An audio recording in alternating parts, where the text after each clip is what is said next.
successors according to law. So help me God. It's happened before, but it is nonetheless still rather extraordinary that somebody who was only elected or officially sworn in as an MP less than 24 hours ago, in 3 weeks' time, is going to be running the country. Yes, I think it is rather extraordinary. I think the issue isn't whether someone like that should automatically have to hold a general election. If Andy Burnham wants to introduce major changes to our constitution, he's talked about overhauling the House of Lords. He's also talked about overhauling our electoral system, bringing in some form of PR. I think if he wants to do any of those things, he needs a mandate from the public to do them. To try and do them without calling an election, I think, would be a constitutional outrage. I've got an interesting tweet. There's always a tweet, Julia. Yep. If I can just read this out to you from Andy Burnham 3 years ago. We need to start demanding a general election at the end of this Tory leadership election. Well, well, well. That was Andy Burnham actually 4 years ago in 2022. So we're saying stick by your word, be consistent, Andy, and when you're Prime Minister, call a general election. The battle is really on, though, for number 11. Who's going to be the Chancellor? Ed Miliband, don't forget, has played an integral key role in this coup, and it is a coup because no one apart from 25,000 good people at Makerfield have voted for this guy. Yeah. So he's played a pretty integral role in undermining Keir Starmer. Keir Starmer and Ed Miliband aren't really speaking. He's going to want a big reward. But, he is, probably the most left-wing person in the government, and he will spook the markets. Lou Hay, I mean, the reality is, look, she served her time. She was cast out of government. The reality is, as you said, she has been central to his campaign. She was central to his campaign in Makerfield. More broadly, she's been central to his campaign to enter Downing Street. He owes her, and she will definitely get a role. I'm not. What do you say to the people that have texted me in their droves this morning? This is a really corny sentence, but it's true. That lawbreakers can't be lawmakers, Dan? Yeah, I mean, but the reality is she's going to get a job. So the answer is yes, they can.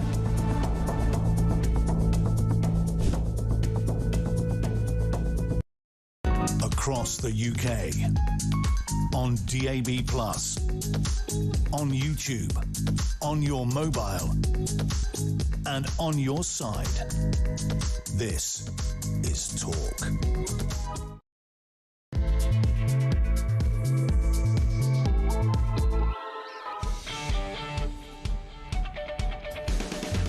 Hey, very good morning to you. Just gone 6 o'clock. My mum would have said, well, not anymore because she's dead, a pinch and a punch for the first of the month. It's the 1st of July. It's 7 days till I'm 61. Welcome to Breakfast, the show that gives you the opportunity to give us your views on the day's news. Don't know what you're doing in the UK. Raining in parts of England. Fantastic. Good for the garden. Again, my mother would have said that, but she can't because she's no longer here. Wherever you are in the United Kingdom this morning, alarm clock, Brits, thank you for tuning in. Are you on your way to work? On your way back from work? Have you started early so you can get off early to watch England take on the Democratic Republic of Congo? Much excitement's in the office. The people in TalkSport gearing up. Everybody excited that we're going to do really well. And then if you watch France, we've got absolutely no hope of winning the World Cup. Just call me cynical. What's in the news today for you to peruse? The indefensible. He finally showed his colours yesterday, didn't he, old Starmer? He unveiled his defence plan. This is the defence plan where the MOD had made it known they needed 28 billion. He decided to give 15 billion, and then it transpired that 5 billion of that he can't afford. And basically, there's a part of me that smiles, OK? I'm slightly conflicted here, because in a way, it shows how utterly incompetent, utterly just out of his depth Starmer always was to do the job, because he didn't have the balls to say, I'm going to attack defence spending, welfare spending, because I understand we need to defend the realm, right? But I do quite like the fact that he's given the middle digit to Andy Burnham, because what he's basically done in this sort of self-congratulatory, I'd like a legacy, you've got one already, you were crap, is in essence, they are, Burnham, you wanted my job, you got me out, your start is you've got to find 5 billion, good luck, you whatever. So that'd be interesting, wouldn't it? Be interesting to see how Burnham does that. My idea is really simple. I just cut the £333.7 billion welfare benefits cut by getting rid of the people who are feckless and are taking advantage, and I spend that on defending the nation, but what do I know? I'm just a stupid old man. 0344 499 1000. We don't have anybody to answer the phones. Tommy, on the way in, Tommy, but we've got Christian who's got a jumper on this morning, which is slight. I thought, God, he's going to be sweaty, but it's a bit chilly this morning. He's put his little zip top on, and Mark, of course, is in Nehar, who is a pillar of brilliance in a sea of mediocrity. She's here as well. So 0344 499 1000, text to 87222. We've talked about the World Cup. It turns out that Andy Burnham's return hasn't really helped Labour's chances. Later on we'll have John Curtis, the legend. Latest YouGov survey shows that Labour's support is up 2. The Tories are on 20, they're on 20. Reform's still leading on 24 for the 332nd time. Very interesting.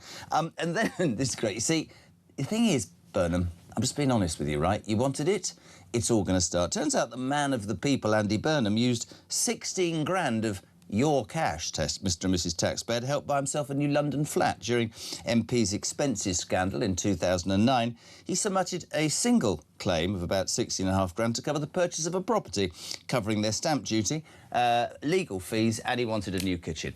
Who am I to judge? Who am I to judge? But, you know, man of the people, bought a flat down south. I thought it was all about being in the north. And he still owns the flat. But, forgive me, I could be called severely cynical. Also, after the furore yesterday about 83 illegal migrants being given brand-new £250,000 build houses, Shabana Mahmood, brilliant, what a Home Secretary she is, they're not going to be allowed to get this anymore. Those 83 can still stay there. We're not getting rid of them because that would be unfair. But it's never going to happen again. Well done, Shabana. And a couple of stories that I love today. I love. Woke civil servants axe maths exams for the jobs at Treasury to boost diversity. So, in essence, if you can't add up, you could end up at the Treasury. But then the Chancellor can't bloody well add up either, so let's just set that out. And white working-class students are excluded from almost all Oxbridge diversity scholarships, according to the Daily Telegraph. So there you are. So if you can't add up, you'll get a job in the Treasury, and if you're white, you've got no chance of going to Oxford. No doubt we'll also talk about Harry and Meghan, who annoy the bits off me. But when I left our joint house this morning, I told Charlie, I rolled over and said, Charlie, wear pink. And she's turned up in white. Good morning. Good morning. I know. Charlie Rowley. I feel we're out of sync now. We are out of sync. I should call ahead, shouldn't I, and make sure that we're matching. I should call ahead. He's had a nightmare. Taxi went to the wrong house. I don't know how we get this right, to be honest. It did, but I would like to actually know what house... Well, I Google mapped where it went, because I do know... I'm sure that breaks all kinds of GDPR rules. But anyway, I'd like to work out who lives there. I won't give the address away. Well, because it was a very nice house. I forgot to ask you yesterday, many people were asking me, is your kitchen finished? It is finished, yes. It's been installed. I've had a new kitchen installed. It just needs It's not finished, is it? It's been going on for months. This is the worst kitchen installation ever. It needs the last lick of paint. Excellent. Right, 0344 499 1000. Charlie, let's get straight to it. Indefensible, page 1 of the Mail. Screaming headlines today. PM finally unveils his defence plan. But there's a £5 billion black hole. So as I said in the introduction, half of me thinks that just about sums up how utterly incompetent you are.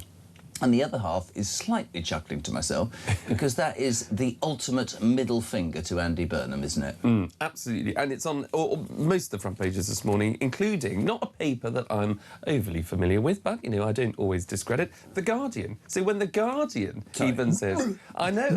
Sorry. I know. What? But even when they say the PM's defence funding leaves Burnham with a £5 billion hole to plug, you know something's gone horribly wrong, because it is a left-leaning supporting paper and a Labour supporting paper. So you know things are bad for the incoming Prime Minister. You know what's... Supposing it is Andy Burnham. I mean, we keep saying the incoming Prime Minister, Andy Burnham. It's got to be him, hasn't it? The nominations haven't even opened yet, but there we go. No. And it is so extraordinary that, the Prime Minister said as part of his speech yesterday, there are difficult choices to make, or I think he said, to quote him directly, I'll find the quote myself. I'll find the quote. Where was it? Don't worry about it. Anyway, but he did say that there were tough choices to be... no easy answers to raising the money. There are no easy answers to raising the money. There are easy answers. There are really, Starmer, you idiots. To which the Prime Minister, unless he's, got early onset dementia or something like that, he tried to find £5 billion in welfare savings to plug, £5 billion that's needed now for defence. So, of course, there are no easy answers, but you tried to find the right answers, or one of the solutions, and you completely failed and capitulated to your own backbenchers, your hard-left, Labour-leaning backbenchers, who are going to do the same to Andy Burnham if he dares tries to cut spending or to cut welfare. And that is the point, isn't it? That a leader, in all seriousness, a leader has to have, and I listened to what Kemi Badenoch said the other day, and she's spot on. Leadership is about making hard choices. Government is about making hard choices. Sometimes choices that aren't popular in your party, in Parliament or in the country, but knowing it is fundamentally the right thing to do. There is no doubt in my mind that the same thing will happen to Burnham, even more so after yesterday. What I hated about yesterday, and we'll show you a little clip in a minute, is the self-congratulatory, legacy-building pats on the back that he and Rachel Reeves gave each other, completely tone-deaf to how utterly appalling both of them were in government. I mean, this is him. I'm spending 300 billion on defence. We will 300 billion over the next 4 years. Have a watch. This is him yesterday trying to cement his legacy. We are already delivering the biggest sustained increase in defence spending since the 1980s. £270 billion over the spending review period. And I can announce today that under the Defence Investment Plan, we are increasing this by a further £15 billion, setting a new record of spending almost £300 billion over the next 4 years to back our armed forces and strengthen our national security. Let's just have it as it is, right, Keir? The fact of the matter is the MOD are going to have to make £10 billion in cuts because they needed 26, 27, 28. You've given them 15. And you haven't even financed the 15. 5 has been left for Andy Burnham. The fact of the matter is that that is absolute proof that this man has put in welfare benefits in front of the defence of this nation. And until this country is brave enough to have that discussion without upsetting... Oh, yeah... Listen, I say it every time, and I don't say it because I need to. I say it because I believe it. I'm a massive Charlie supporter of the concept of the welfare state. I'm very happy to pay taxes to help people who can't help themselves. But I am sick to the back teeth, as are millions of taxpayers in this country, about people spending my money, my tax, whatever that tax is, on the lazy and the feckless and people that are gaming the system. And Starmer would say, that's unfair, that's not inclusive, that's far right. No, it's the truth, you total idiot. That isn't it? It's the truth. Absolutely. Look, the first duty of any government, whatever your politics and whatever your background, the first duty of any government, of any Prime Minister, is to defend its nation, defend its citizens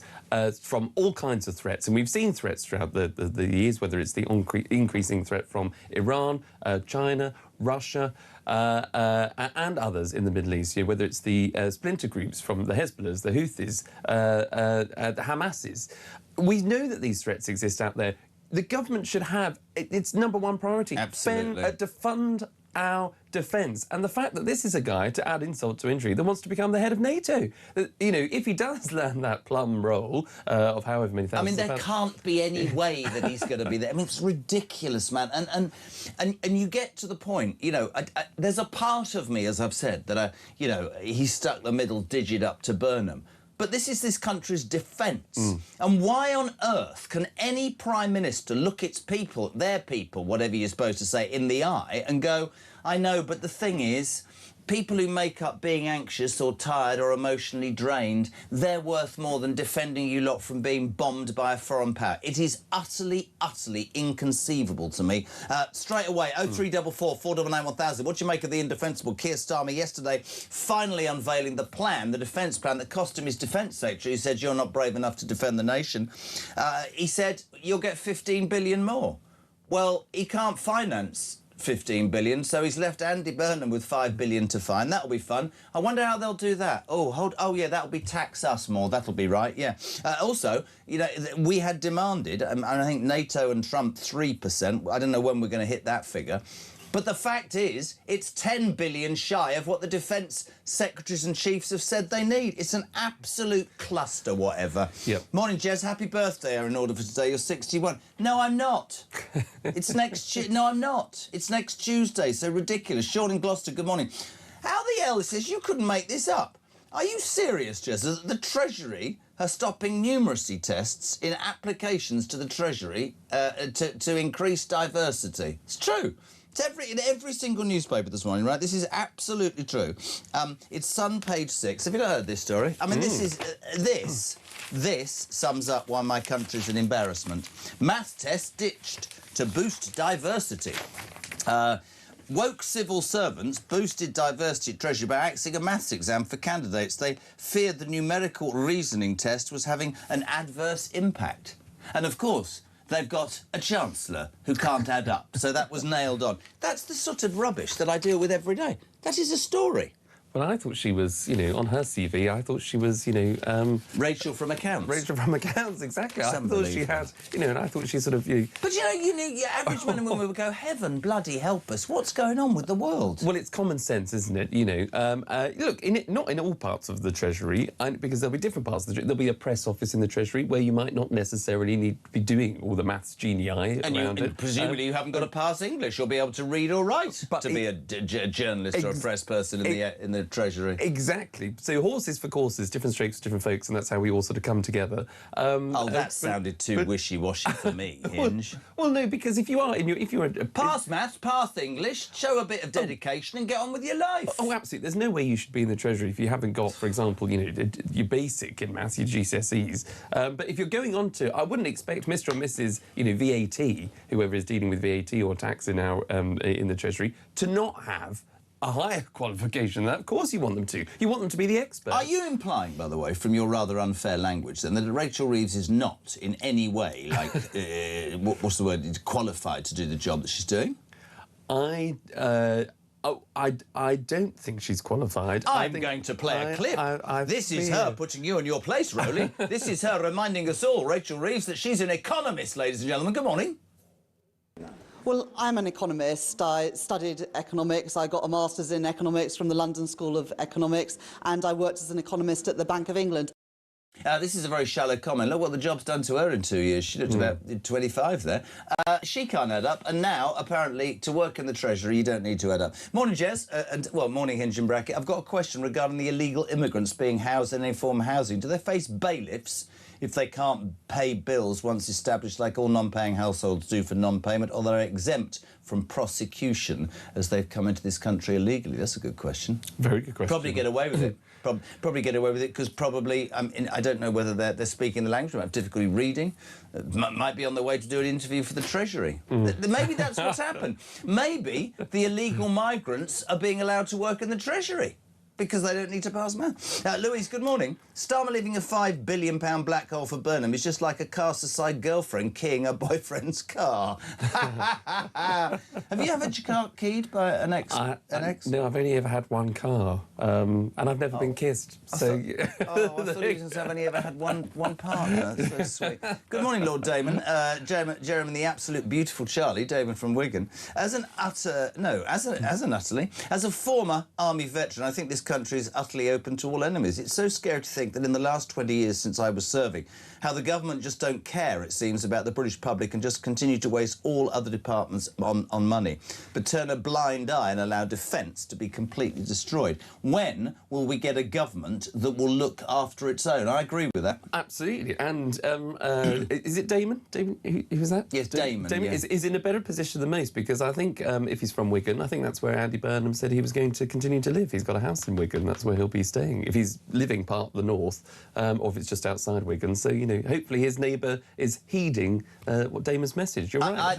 The speech yesterday, we didn't get a chance the day before. We didn't get a chance to speak about it. You were on a different show. Ian Collins is something else. Fine. Just help me out. What did you think of this number 10 in North? It's all PR, and I think, look, this has happened in various different iterations. I remember during David Cameron's time, even under Gordon Brown's time, they used to hold cabinet meetings in different parts of the country. So for just one day, one morning, all the cabinet would go to Middlesbrough, for example, and hold a meeting there as if that was a recognition of we know what it's like in Middlesbrough. And then they would all go off and try and do various visits. It took up so much time, so much effort, so much cost. The levelling up agenda, trying to move government departments. This is under the Tories, under Boris Johnson and my old boss Michael Gove. We moved departments out of Whitehall into different areas. So part of the Home Office went to Stoke, part of the Treasury has gone to Darlington, for example. That has had some impact, but we're now at a point where It's window dressing, isn't it? I think... look, I'm not against the North. I lived in Manchester 15 years, but the capital of this country is London, the centre of business and Whitehall and civil service. In a way, it's just like window dressing to me. And creating jobs and creating growth isn't just by moving civil servants from Westminster to the north. It's about having maybe more competitive tax rates in different parts of the country. I don't see how opening up an office in Manchester means that you're going to spread money across this country. You could spread money across this country quite rightly, and I agree with levelling up, by sitting on your backside in Whitehall and doing the hard yards. Andy Burnham's decided, it seems, in the last few days to do sort of personal messages on his old WhatsApp or his Instagram or whatever. This is him discussing... it's very... I can't decide whether I like him or he makes me feel... anyway, this is him discussing number 10 North when back in London in black cab. Have listen. I left the north again, I travelled south again. Well, there's a bit of a Smiths lyric there for you, but I'm back in London. After the speech, pleased with how number 10 North has gone down. You know, what it'll mean in future is that everybody doesn't have to come down here to have a serious conversation with the government. If you think about it, a North Pole to the South Pole, it'll just make the country feel more balanced. I hope you're excited by it. I'm certainly excited by it. The whole idea is number 10 North is a conduit to get power out into the country, every single part of it, and get growth going everywhere. So yeah, come on everyone, get on board with it, and let's make it happen. Good growth in every postcode, hope in every heart. That's our mission. There's, of course, already a civil service base in Darlington, as Charlie said. Have you got hope in your heart about Andy Burnham? No. I am always hopeful. Whoever might come in number 10. That's why you're single. I'm an eternal...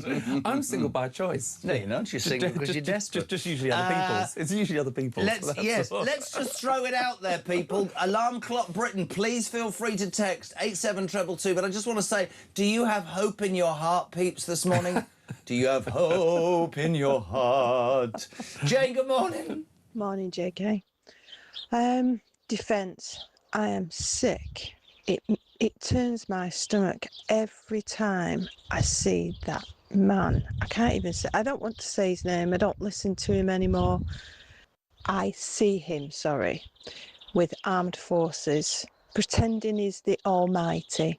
I'll save you, Mr. Soldier, while he rubs his hands and pays the welfare benefits to other people. It makes me sick. I just don't want to see him wandering about with our armed forces when you know damn well that 1 minute he's taking things off them, the next minute he's saying, I'll see you in court.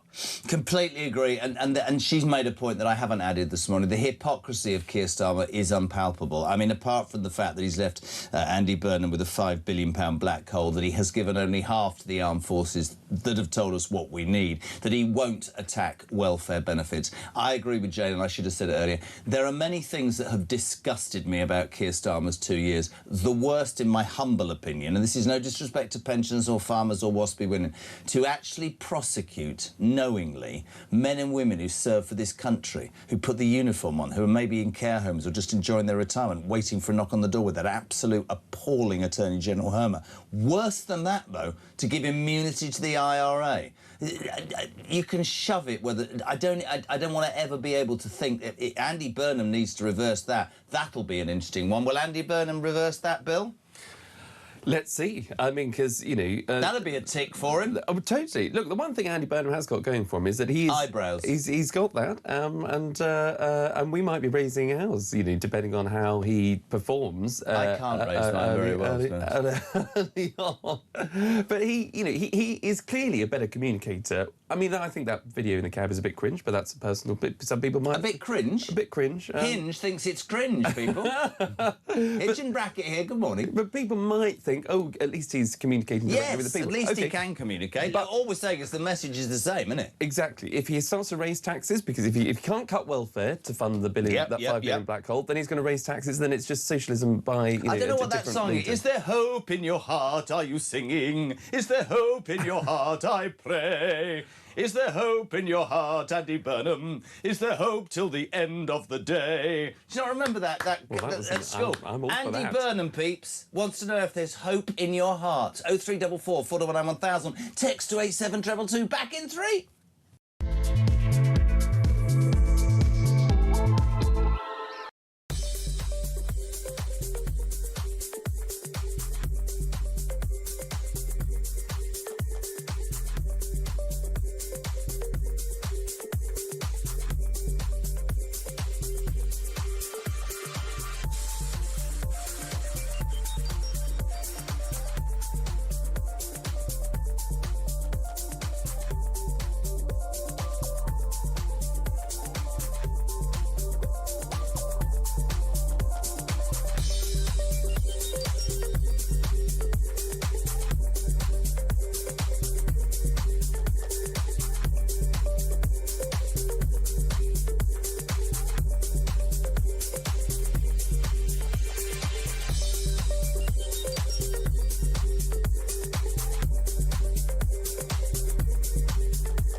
Andy Burnham just drove through there on his way to the palaces of Westminster to be sworn in as an MP and, of course, on his route to number 10.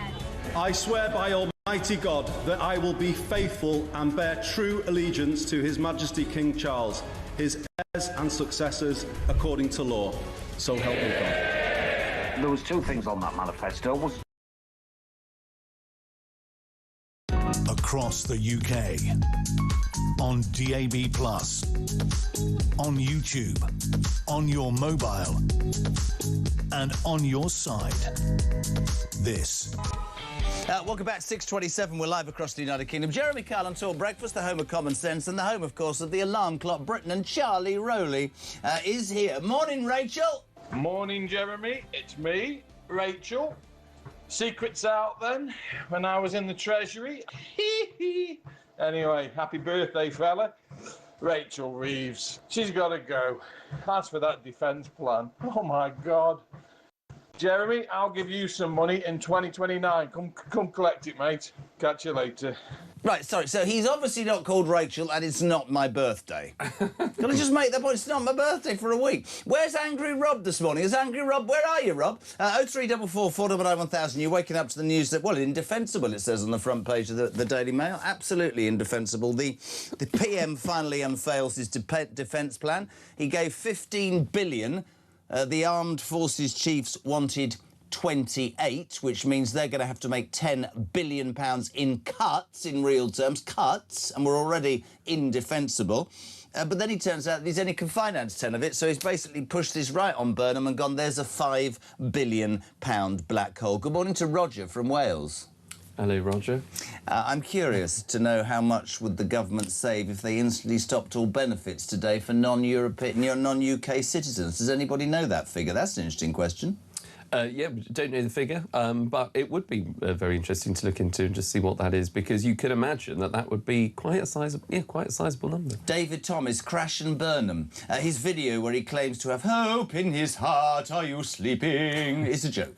It makes him increasingly sound like Kamala Harris, and we know how that went. He's a superficial chameleon and a very dangerous man. He worries me, the same as Blair did when he arrived on the scene. If you haven't seen the video, back of the cab, down in London, and he says at the end, that's what we're sharing. Genuine belief and hope in your heart. Are you sleeping? If you've got hope in your heart, Alarm Clock Brits, share it with us. Why are you so hopeful now that Andy Burnham has arrived on the scene? But it turns out, by the way, that his return hasn't really helped Labour's chances, really. There's a poll out overnight, YouGov, showing that Labour support up only 2 percentage points to 20. The Tories on 20, Reform still leading 24.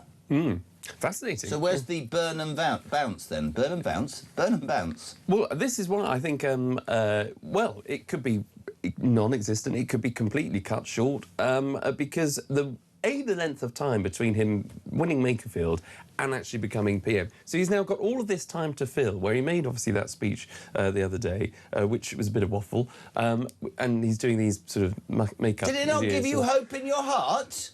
Well, there's an element of it, because you think, OK, at least he's a better communicator, at least he's a better politician, but he could be even more. And this is what everybody said before. He could be... even though people couldn't stand Keir Starmer for all of the decisions, and you've rattled off lists and lists of them in the past, of why Starmer was not fit for office and shouldn't be number 10, it could be even worse, everybody was saying. Can you imagine Ed Miliband as Chancellor? No. It will get even worse. Will it give you hope in your heart if Ed Miliband is hope in your heart? That's just great. Angry Rob, good morning. Morning, Jess. Morning, Charlie. Rob, on his way to work. You're on about Starmer with his defence budget? Well, he certainly is going to leave a legacy, isn't he? He certainly is. What an absolute car crash of a dumpster fire of a party the Labour Party is. They can't decide what to do. You've got the people in charge of the money. You've got the people doing the adding up like Rachel Reeves and Diane Abacus. I mean, if they're the mathematical geniuses of that party, well, that tells you everything you need to know. Then you've got David Lammy, who can't even answer a question on Mastermind, and it goes on and on and on. These people are as thick as a pot of custard. But hang on a minute. He wants a legacy. Don't worry, Keir, you'll have a legacy.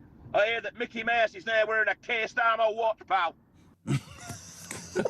He's such a happy man, Angry Rob. You are always welcome. 0344 499 1000.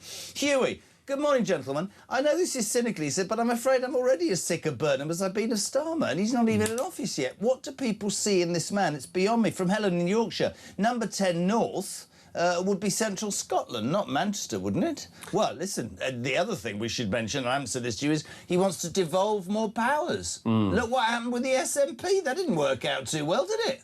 Well, exactly. And look, you know, I'm all for, in theory, if you are a regional mayor, and that comes with responsibility. Oh, have we not got a regional mayor on later? This is interesting. You'll probably be at home in bed after a bit of sausage in the canteen. Please, honestly, will you stop it? I'm just trying to finger through. David Skaith is the Labour mayor of York and North Yorkshire. We got him on later. Well, he's part of the Burnham party bit thing, isn't he? I don't know. I imagine he would be, and he'll probably be welcoming all these new powers that he might be getting. But as long as, but what is the problem with all of this? And it's I know firsthand from my days as a special advisor, although I didn't feel particularly special or give any kind of advice, at the Communities Government. Is that how you got the job? Was it diversity ticket again, wasn't it? Yeah, there you go. Well, give Charlie the job. Can't add up, can't speak, can't write, completely and utterly clueless, but, you know, we'll just tick the box. But he turns up. Yes, he turns up. He's always here. He's always hanging around. But it's what you don't want is councils always ask for more money. Yeah. The regionals always ask for more money, and this is the problem that Burnham's got. He's been a good time mayor of Manchester, where he's received a lot of money from central government, UK taxpayers' money, coming to the Treasury, it's gone to Manchester. He's been able to splash the cash and have the tram network, the bus network, the B network, the B bus network. But tell me something else he's done. Well, exactly, you'd be hard-pressed. I mean, that's all we know about. BB. You would be. Very good. But he's now got to take tough decisions to stop spending. Do you think he's buzzing at having to make those decisions? Well, in the back of the I think we'll all be stung. I think we'll all be stung by Andy Burnham. It's going to be a nightmare. The reason we're taking the mickey is in Manchester, his big thing is the B bus company. Yeah. Public ownership in Manchester, or publicly owned in Manchester, which apparently works very well. And I'm sure it does. But, you know, we're talking about now you spending money. He's got to stop spending money. So he's got to save money, and he's in a real difficult position. Do you understand? I mean, I'm not conflicted, really. It's appalling to have done that, to leave a black hole, but you can understand the bitterness Starmer might feel. Since when, gentlemen, did Manchester become the North? There's another 600 miles of the UK north of Andy's house. It's really irritating and offensive and insulting to persistently hear the far south considered the North by the potential next PM, says Colin in Inverness. And somebody else said to me yesterday, Charlie Rowley, and said, say this to Charlie in the morning. All of this, all the security, all the money, is it actually to encourage business to the north, or is it so he can work from home? It's true, isn't it? Well, it's a convenience as well as hopeful. A bit of hope there, hope in the heart. Is there hope in your heart? Are you sleeping? If you wonder what the hell's going on, Andy Burnham yesterday did, I'm going to do this again because it's brilliant, did a little video message for us all when he got down to London. And just play it again, because just listen to the end bit, because I've got hope in my heart. It's going to be brilliant here. Great. I left the north again, I travelled south again. Well, there's a bit of a Smiths lyric there for you, but I'm back in London. After the speech, pleased with how number 10 North has gone down. You know, what it will mean in future is that everybody doesn't have to come down here to have a serious conversation with the government. If you think about it, a North Pole to the South Pole, it'll just make the country feel more balanced. I hope you're excited by it. I'm certainly excited by it. The whole idea is number 10 North is a conduit to get power out into the country, every single part of it, and get growth going everywhere. So yeah, come on everyone, get on board with it, and let's make it happen. Good growth in every postcode, hope in every heart. That's our mission. Sorry. Growth in every postcode. Go and have a look at some of the postcodes. There's no growth, but hope in your heart. Are you sleeping? Morning, Jez, and Big Chaz. This is from Dan in Suffolk. I have a heart full of hope for a general election and a new bloody government. That's what I hope for. Joanna from Salisbury. Good morning, sweetheart. Hi, Jez and Charlie. A job I applied for at a pensions company 20 years ago, they had a maths test. When it was checked, they asked me if I'd used a calculator. I had got the first 100% ever. I could have passed it at junior school. I was competing with 18-year-olds in my mid-40s. What is the matter with people? Joanna, I'll tell you what's wrong with people. They're all... I don't know, actually. Good morning, Mary from Suffolk. No, good morning. It's Mary from Suffolk. The song is Give Me Oil in My Lamp, Keep Me Burning. Is it? Great show, love it. By the way, he has that nice young man, has that nice young man, Charlie, ever thought of entertaining an older woman? Just asking. Well, that's charity. I mean, I might have been to the odd care home once or twice, sort of, right, to entertain. Oh, God, it's getting worse. Anyway, well done, Mary. That's good. I'm sure Charlie would love to spend the afternoon having tea and cake with an old lady. Obviously not my mother, because she's dead. I've turned up to the opening of an envelope, Jeremy. He is, honestly, for a tenner, you could have him. He's literally that cheap. Andy, but there's oil in my lamp, so there's not hope in my heart. Does Andy Burnham, Charlie, does he give you hope in your heart? Are you dreaming? No. And I'm trying... The reason why I started is because I'm trying to be hopeful. I am trying to be optimistic. You're trying to find hope in your heart. I'm searching because I want whoever is in that seat to do well for the rest of the country. But I just think those cringe videos, OK, that's his PR style, that's fine. The redistributing of civil service departments and trying to get... OK, fine. But at the end of the day... You're another day older. You're another day older, and that will be you next week. You're going to be another year older next week. It's getting worse. But at the end of the day, though, so the point I was just going to make is that people care about the basics. We don't want a 10-year plan. We don't want a 10-year hope of Burnham when he puts out these videos. Yep. We just want someone to get the job done. We want our taxes lower. We want the boat stops. We want our NHS to be working. We want education. Energy prices. We're going to find out at 7 o'clock this morning what the off-gem, isn't it, are going to do with that. They'll continue to rise, I suspect, and we will promise. I completely agree with you. Liam, good morning. Morning, Jazz. Liam in Yorkshire. I'm fed up of hearing about Andy Burnham already, and he's not even in power yet. I mean, he's not going to be able to do anything. He's going to have the same issue as Starmer. Too many backbenchers pulling levers if they don't agree with something. And what's he going to do then? He can have his Mr. Nice Guy act as much as he wants, but it's not going to change anything. The plan is setting out for 10 years' time. God, can you imagine the state of this country in 10 years if they get another term? Couldn't agree more. And I do think that's the important point, and we've said it again and again.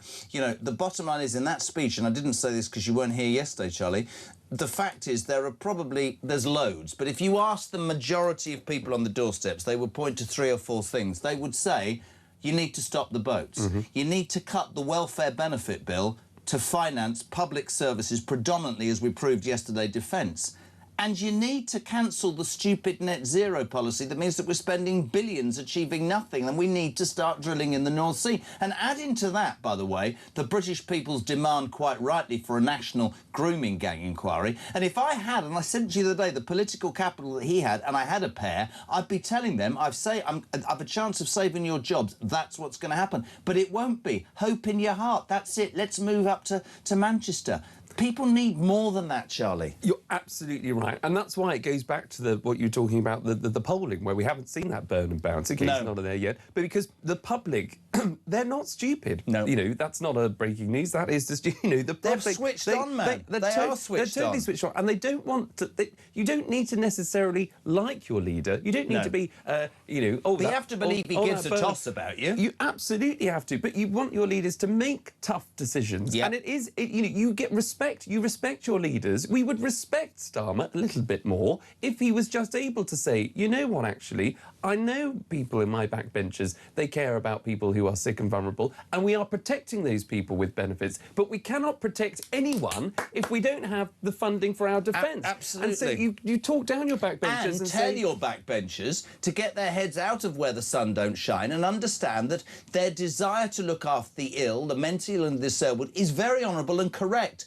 But dealing with the scroungers and the feckless and the lazy is not dealing with genuine people who need help. That's the problem, isn't it? Absolutely. They can't differentiate between the two. And as a result, and we wake up today, if you're tuning in at 20 to indefensible, front page of the Daily Mail, Keir Starmer yesterday, after months, finally releasing his defence investment plan. The armed forces in their entirety wanted 28 billion. He gave them 15. Already they've got to make £10 billion worth of cuts to offset that. Cuts to something as depleted as our armed forces. And then it transpires that he can't even afford to pay the 15 billion. So the incumbent who's coming in next, which will be Andy Burnham, he's going to have to find a £5 million black hole, which is in itself quite ironic. And I haven't said this so far. All we heard about, Mark knows what's coming, all we heard about from Starmer and Reeves when they first arrived in Downing Street was, it's very hard for us, the Tories have left an 11 billion black hole. Well, it's going to be hard for Burnham, you couple of useless people, because you've done exactly the same. Lee, good morning. Morning, Jezza. Lee from Scarborough in his van, off to work, veteran. Absolutely disgusted, mate. Absolutely disgusted. Our boys going to war, putting their lives on the line for that man to stand there like he did, rubbing his hands. How on earth could he look a soldier in the eye? I'm a veteran, and I've got mates serving, and I'm telling you this, Jezza, absolutely betrayed. Our lads have been betrayed. Northern Ireland veterans, betrayed. Iraqi war veterans, betrayed. We've all been betrayed. We serve this country, we put our lives on the line, and we're getting prosecuted. We're not only getting prosecuted, Jezza, we're absolutely being underfunded. You might as well give us plastic bullets. What a freaking prat!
Across the UK, on DAB+, on YouTube, on your mobile, and on your side.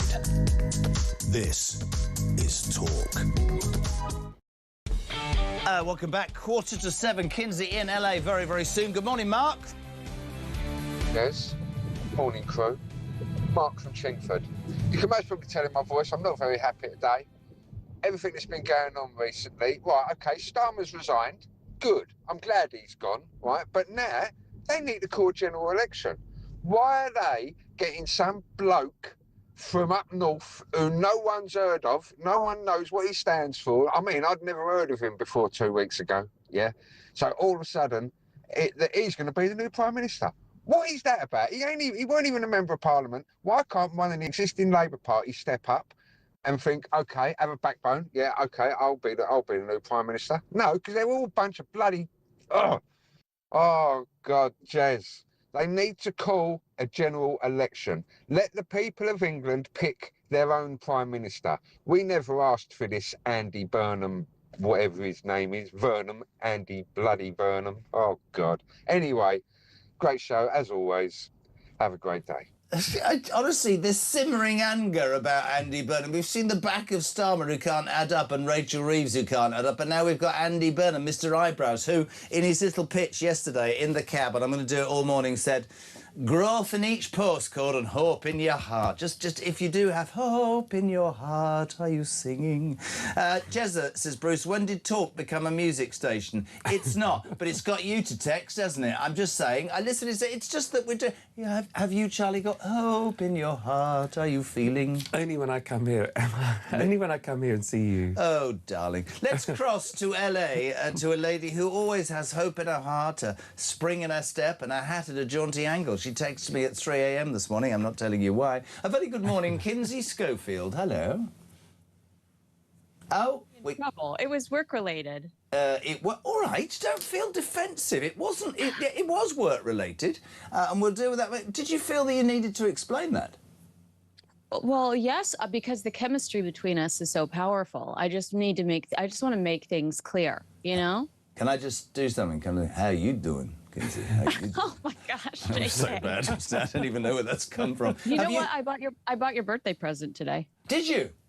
Yes. Have you? I don't want to ask. It's very exciting. Have you got hope in your heart, Kinsey Schofield? I loved the person that commented earlier that it reminded them of Kamala Harris because it's very vague. Yeah. He's not laying out any specific plans. It's all vibes. And that's not a campaign. How can anybody get serious about, good vibes and that being it? Yeah, well, there's hope in our heart and growth in every postcode. Kinsey, the reason we always love having you on, the Harry and Meghan story sort of has moved forward a little bit. They allegedly overnight, you'll tell us more, they agree to strict rules ahead of a return. Now, they are now coming with the children Archie and Lilibet. Who's given them the strict rules? What have they agreed to? When has this happened? It means no cameras, no Instagram posts, no revelations in interviews. That's what they've agreed to. Yeah. Well, yeah, I mean, I think that is something that had happened, that's a conversation that happened a while ago. And this is a protocol that developed during Queen Elizabeth's reign. I had somebody contact me and ask me to comment about how Queen Camilla refused to allow King Charles to be left alone with Harry. And I said, she's not the architect of this. Queen Elizabeth was nervous about being left alone with Prince Harry and Meghan Markle and actually asked assistants, asked friends to be there, not only in person when Harry and Meghan were there, but over the phone to act as witnesses, to ensure that if they asked anything of her specific, like asked her for money, which Harry, the king at one point when he was Prince Charles, according to Robert Jobson, stopped taking Harry's phone calls because he said Harry was making him feel like an ATM. But, she wanted to protect herself from Harry and Meghan. She was afraid of unauthorized photos leaking. She was afraid of uncomfortable conversations or confrontation. And we're seeing the same with the King Charles reign. But when they say they agree, has there been an agreement then in the last 24 hours? Because yesterday we were saying they're not coming. He wants absolute demands about this, that and the other about security. Does that mean he's been given that and they've agreed to this, or is this a story from before and it's still one big bloody psychodrama? I think that this is a story from before that is a psychodrama, yes. I mean, to be honest with you, I'm not convinced that Meghan and the children are coming. I will believe it when I see it. Well, I'm hoping, there's hope in my heart that she will. Is there hope I highly in my doubt. heart Happy for opposite Meghan day. Markle? What? Happy opposite day. There is no way that's true. Honestly, I can't. I hate her. You did send me something. I don't hate her. It just annoys me that something that I believe in is being systematically attacked. I seem to have lost my phone this morning. I don't know where my phone is, but there was a wonderful thing. Where is my phone? Maybe it's out there. You sent me this morning at 3 a.m. the most extraordinary, spot-on thing. Tell everybody. This is brilliant, Charlie. Harry Styles, probably the most relevant, famous male pop star, of my generation, was spotted jogging to one of his shows at Wembley Stadium. And my point to you was, here is Harry Styles, who is one of the most sought-after artists in the world. Yeah. And he doesn't think he needs armed guards to accompany him during his jog from his home to his concert, wearing his own merchandise. I mean, you know it's Harry Styles. He's got his own T-shirt on. I thought it was adorable, but I also thought it's the perfect example of Prince Harry's self-importance, that he would think that he needs armed guards when Harry Styles is out there just living his best life. I couldn't agree more, Charlie. I'm going to find a photo and a bit of a revelation about Harry Styles, but what are your thoughts on what Kinsey says? Oh, Kinsey's absolutely right, as always. And I saw some of those pictures in the paper of Harry. He's been walking around Hampstead Heath in the Hampstead area. That's where I think he's sort of staying, or where he's based. He was running. He's been jogging. You were on Hampstead Heath? No, I was not on Hampstead Heath. I knew as soon as I said that, I knew that you'd make a link to a nice part of London, I'm told. I've never actually been to Hampstead. But the fact that he can do that and feel able to do that, and he's a superstar, megastar. Meghan should be able to do and would be able to do exactly the same. Because you know what? In the UK, despite whatever she wants to say about us or however she feels about us, she knows the strength of feeling of us towards her. We are still actually a very polite nation. And it would take an awful lot for someone to go up to her and just tell her what they actually think. We would politely, I think, if we passed her in the street, probably not say anything. No, we I just would. ignored her. Well, but I'm going to tell you both a Harry Styles story, OK? So I took the Jeremy Kyle show to America from 2010 to 2012, and during the second year, after filming one night, Tom, who was my right-hand man, said, "Do you fancy a beer?" And on 58th in New York, where the show was, it just went to an Irish bar. I'm sitting having a drink, and a bloke comes up to me and he says, "Sorry, there's a lady round the back, a friend of mine. She'd really like to meet you." So I go around and be polite. And she says, "Hello," and I go, "Hello." And she says, "Could I have a photo?" And I go, "Yes." And we do all that. Anyway, I say, "Why are you here?" She said, "Oh, I've come to see my son."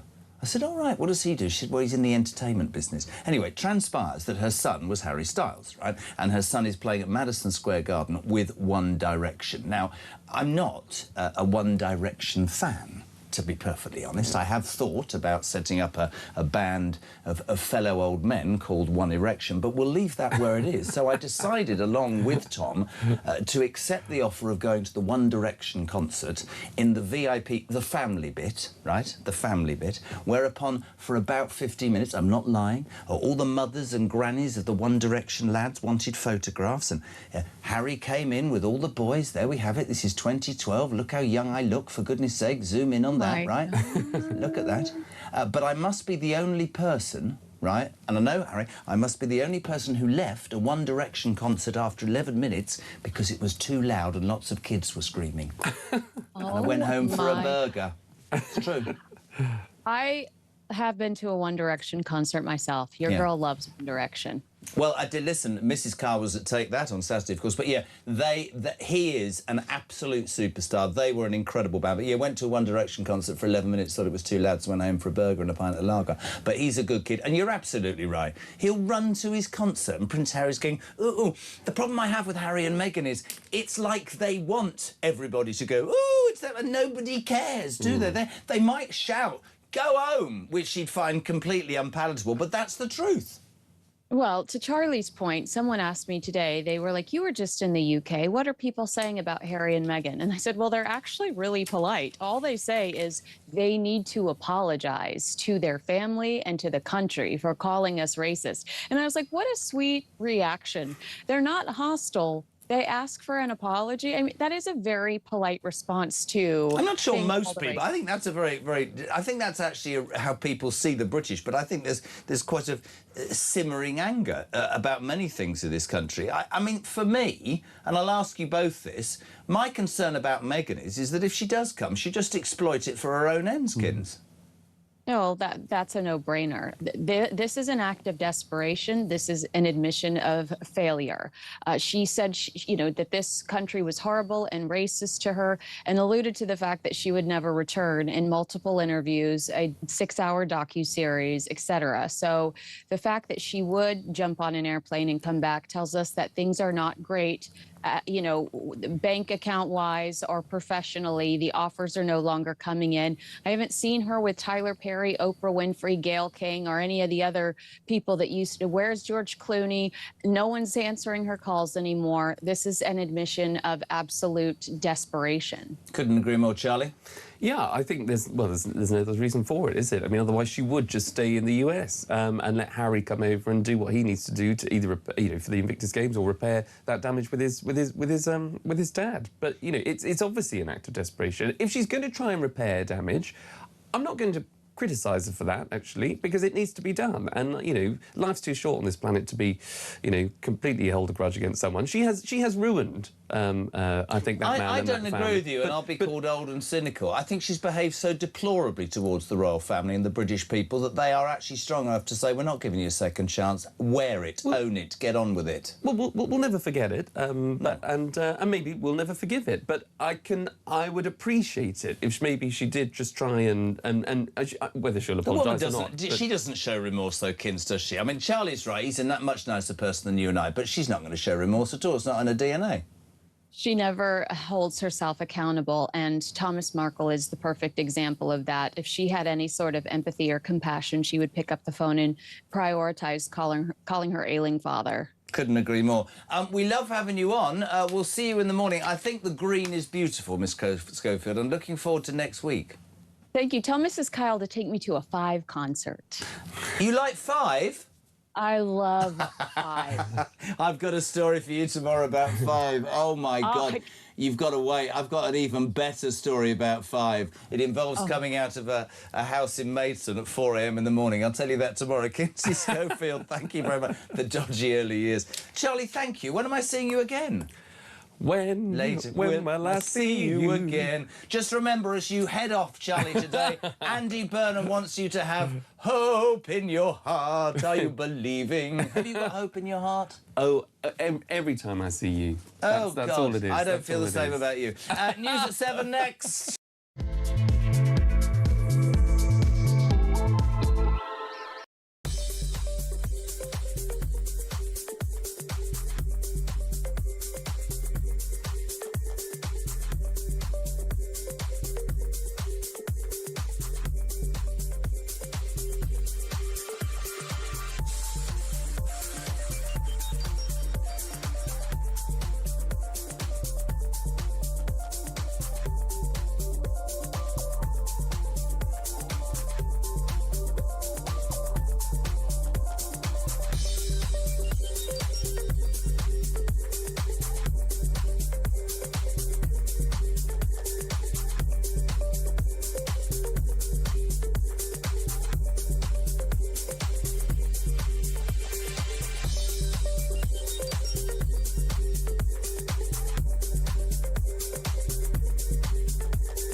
Britain has in some respects been the world's most successful country. It's given us the world's common language, the mother of parliaments, the Industrial Revolution, the emancipation of minorities, and yet I think there has been this besetting spirit of defeatism and declinism. People like Margaret Thatcher and Tony Blair are exceptions to this. Just contrast, within 48 hours of the invasion of the Falklands, the Royal Navy could assemble some 40 ships to sail to the South Atlantic. Now it takes 2 weeks to deploy a single destroyer to Cyprus. On DAB+, on YouTube, on your mobile, and on your side. This is Talk.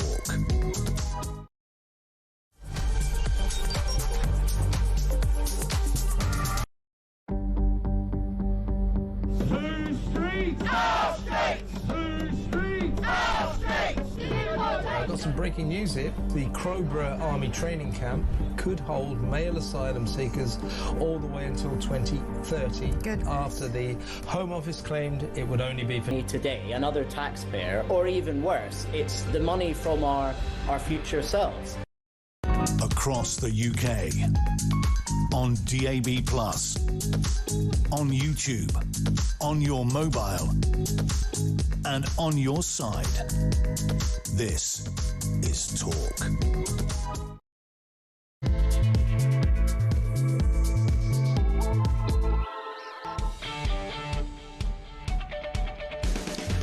Welcome back and welcome along. This is Talk, of course, the home of common sense and the home of the alarm clock Brits. Welcome to the show for Wednesday. It's breakfast. Whatever you're doing, don't know where you are. What are you doing? Are you heading out? Are you at work? Are you on the way? Are you sat in a traffic jam? Are you trying to get the kids out of the bathroom? Let us know what you're up to. As ever, your views on the day's news always welcome. 0344 499 1000. Damon G-Spot has returned. It's like the return of the prodigal child. He's back. Sweaty top lip, slight nervous disposition, the Voldemort of the breakfast show. G-Spot, as we call him, because we can never find him. But he's arrived, and there's a degree of madness that has return. It's like Starmer saying, I demand the return of the sausages. I demand the return of the G-Spot. If you're tuning in, you won't know what that means. You can also text us 87222. Start your message with the word talk. What are you waking up to? You're waking up to the news that, well, you look at the front page of the Daily Mail. Indefensible, they say. Every single newspaper covering this story. Yesterday, Starmer finally, after months of flailing around, published his defence plan, investment defence plan.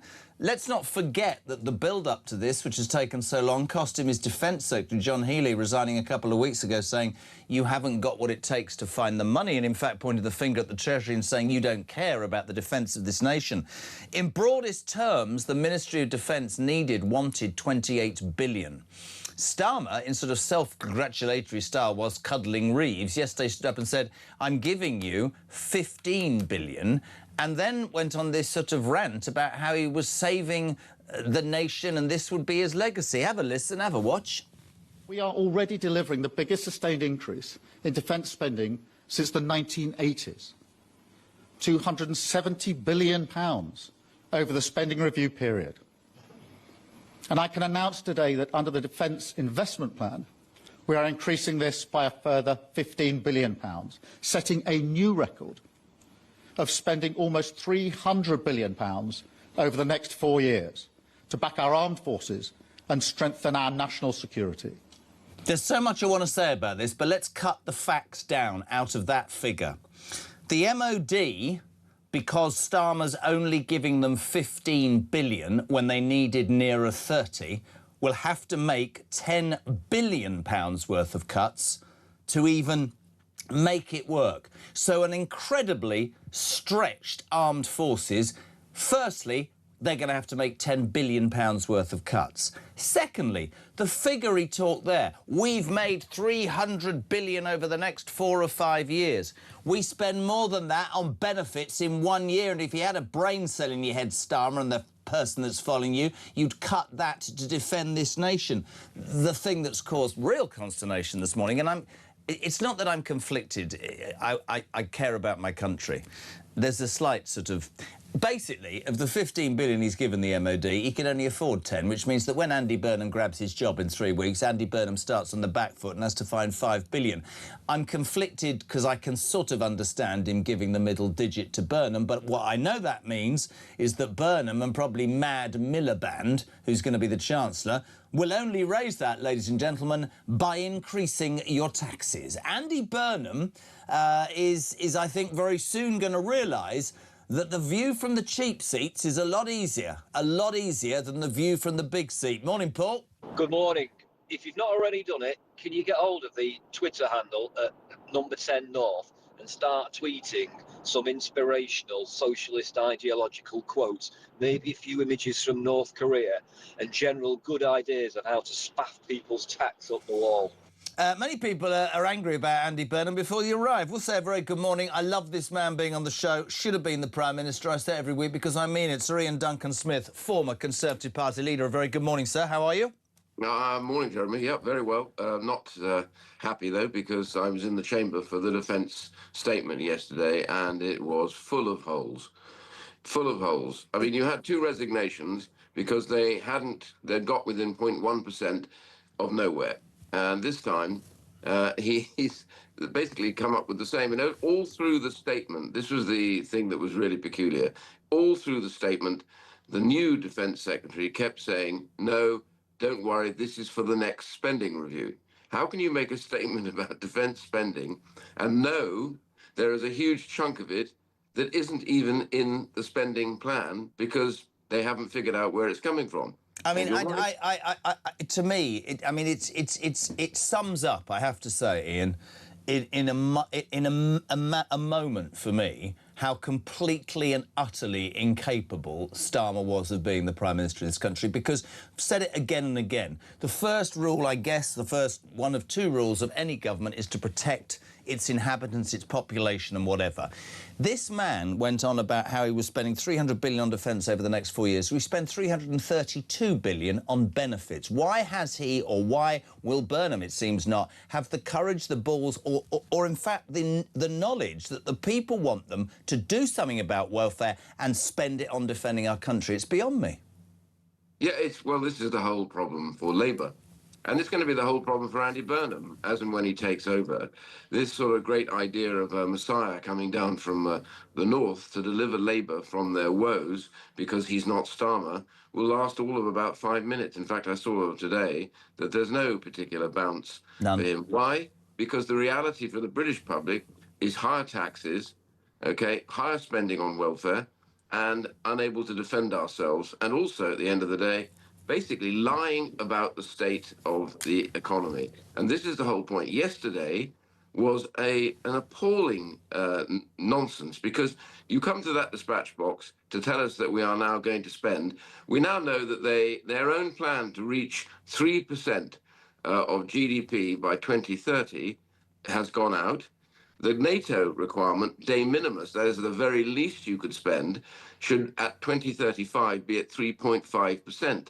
And they're never going to reach that. Never. So we are now at the bottom of the league of expenditure on defence of just about every country in Europe. Even the small countries will be spending as a proportion far more than we are. Germany's heading for 3.7%. Poland is heading for 9%. And we are having this pathetic row.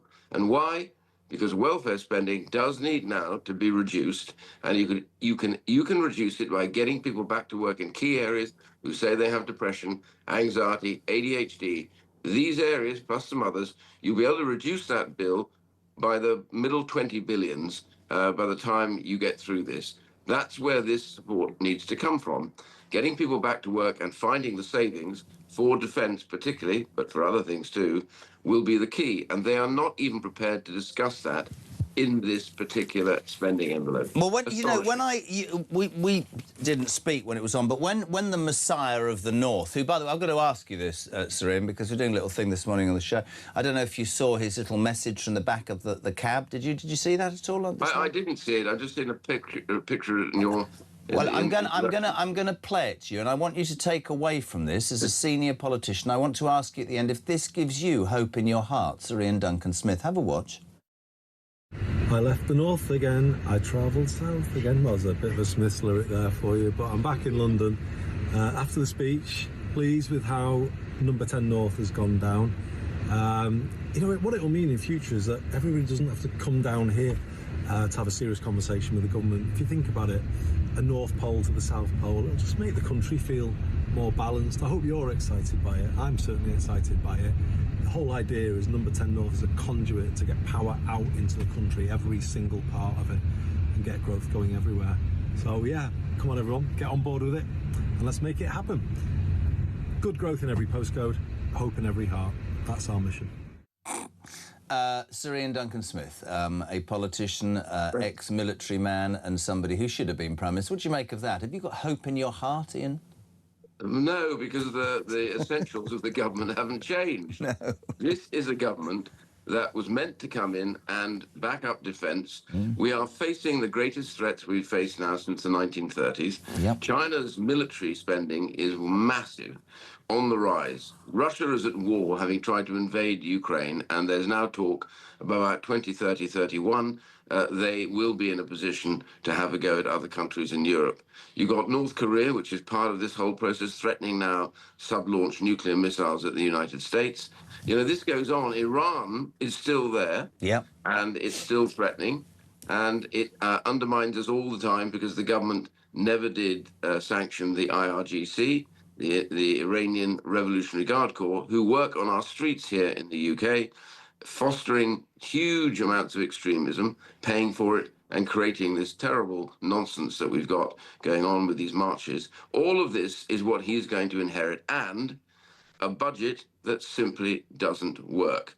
Now, you can flutter your eyelashes as much as you like. You can sit in taxis saying, here I'm on the way south, but I'm going up to the north.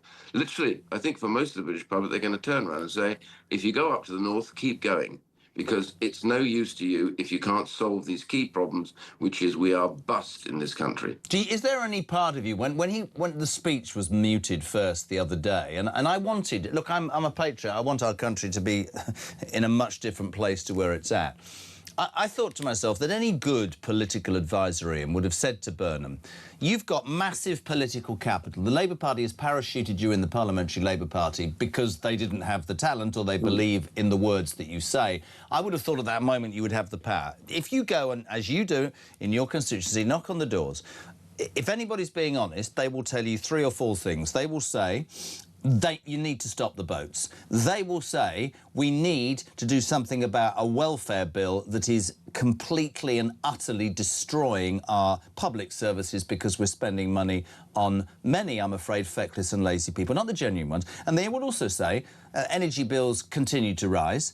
The truth of the matter is net zero is a stupid policy that's spending billions, achieving something that nobody else seems to care about. And we've got this North Sea, so you know what, mate? Why don't you start drilling? You might add into that, this is just a personal thing, any government with a moral compass would call a national inquiry into the grooming/rape gang inquiry, and there's a story in that today. But I thought somebody would have whispered in his ear, not detailed, just touch upon one of those. Not a word, Ian, at all. Nothing. Nothing. This is a game being played out in Labour ranks by Labour, in which the public are excluded. Yeah. You know, this game about the North and the South, fine, great. You know, nobody minds if you want to go up and be somewhere else from London. That's not the point. The point is, what are you going to do when you stop travelling? Yeah. You know, the reason why we're in trouble is that because businesses now are no longer investing. Why? Because the tax level on them is so great that they can hardly afford to keep their businesses running. National insurance charges have walloped British business, which is why we're in this predicament. And also, taxes on individuals have gone up as well, which is why people really begin to question what's the point of being at work when others who are out of work can get more money than they do, you know, going out and working hard. All of this stuff has happened on Labour's watch. And all I would say is that it's all very well and good to debate, you know, just exactly where you're going to be. But the question is, what are you going to do about these key problems? Defence right now, yesterday, has been underfunded dramatically. They wanted 28 billion. They needed it. You look what's going on in the rest of the world, and they haven't. They haven't even got the 15 billion that he said. We now discover this morning it's only about 10 billion when it comes down to it, which is nowhere near what the defence forces need. Oil and gas. We refuse to drill in the North Sea. Meanwhile, we buy oil and gas from Norway, who are drilling in the same spot. I mean, and we pay extra for it because we're buying it in rather than doing it ourselves. That makes no sense to man. That makes no sense to anybody in layman's terms. No. Somebody said to me the other day, and listen, you do a job, I do a job. It's like having something, it's like having treasure in your garden, but because you don't upset the friends of the earth, you're not going to dig it up. And the bloke next door's burrowing under your fence and then leaning over and going, would you like to buy that? It's ridiculous. It's ridiculous. I mean, it's quite mad. And the whole thing, so this is a government that came in with no plan. Yeah. And he is leaving Starmer with absolutely no plan for his successor. His successor seems to be obsessed with the idea of presentation and not about the realities. No statements at all yesterday about any of the spending plans. We don't even know whether he was informed, by the way, of the defence spending plan in detail. because the Secretary of State refused to answer the question, has Andy Burnham seen and approved these plans? Well, if he has seen them and approved them, then the first decision he makes when he comes in to be Prime Minister is to try and hide a missing $5 billion from the defence budget. Well, if he was briefed about that, then all I can say to him is, you've got to do a lot better, because you cannot lie to the British public about this. This is where the problem arises.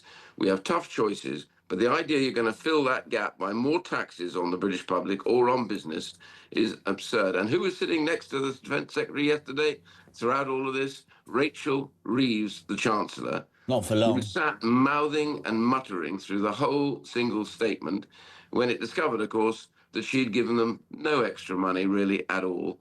And what the Defence Secretary previously resigned for, and his minister, is now exactly the same as what they pretty much presented to us yesterday, but they tried to hide the $5 billion from us. And that is what the government is doing. And if Andy Burnham knows anything at all about this, he should apologise and say either he wasn't told or he was told, but he couldn't care less because he's too busy travelling in a taxi. I couldn't agree more. And just very quickly before we let you go, Serene, barely a poll bounce this morning. So John Curtis here before 8. A YouGov poll overnight. Up a couple of points, Labour to 20. Tories at 20, climbing a bit. Reform down to 24. There hasn't been the Burnham bounce, but we should acknowledge the Reform seems to be bottoming out a little bit, but they're still leading. That's 330-something polls. What do you make of Kemi recently in her performances? Do you think that people are beginning to listen to her, Ian? Yeah, I do. I find lots of people who, may or may not have decided to vote Conservative, but they'll all say the one thing that they really get now is Kemi, and particularly at the dispatch box, where she has taken Starmer apart. And I have to say, she'll do the same for Burnham, because at the end of all of this, what she understands is all your sums have got to add up. If you're going to spend more in certain areas, you've got to know where that money's coming from. And you cannot keep reaching for the tax from the British public and fostering the bill on their backs. What we have to do is recognise where government is going wrong. And she's been very good on the welfare stuff. I've advised her about that. Others have talked to her about it, what you can do. And she talks about this the whole time now, that if you're going to have, and we need to, stronger defences, then you're going to have to make sure you reduce that burgeoning welfare budget, which all went wrong during COVID. We should have brought it under control faster. I mean, when I left it, we had the lowest number of workless households since records began. We'd saved some 25 billion. COVID punched a massive hole through all of that, but we have to get it back again, and it's all there to be done. So I think they rather like her. They always say, well, I like that Kemi.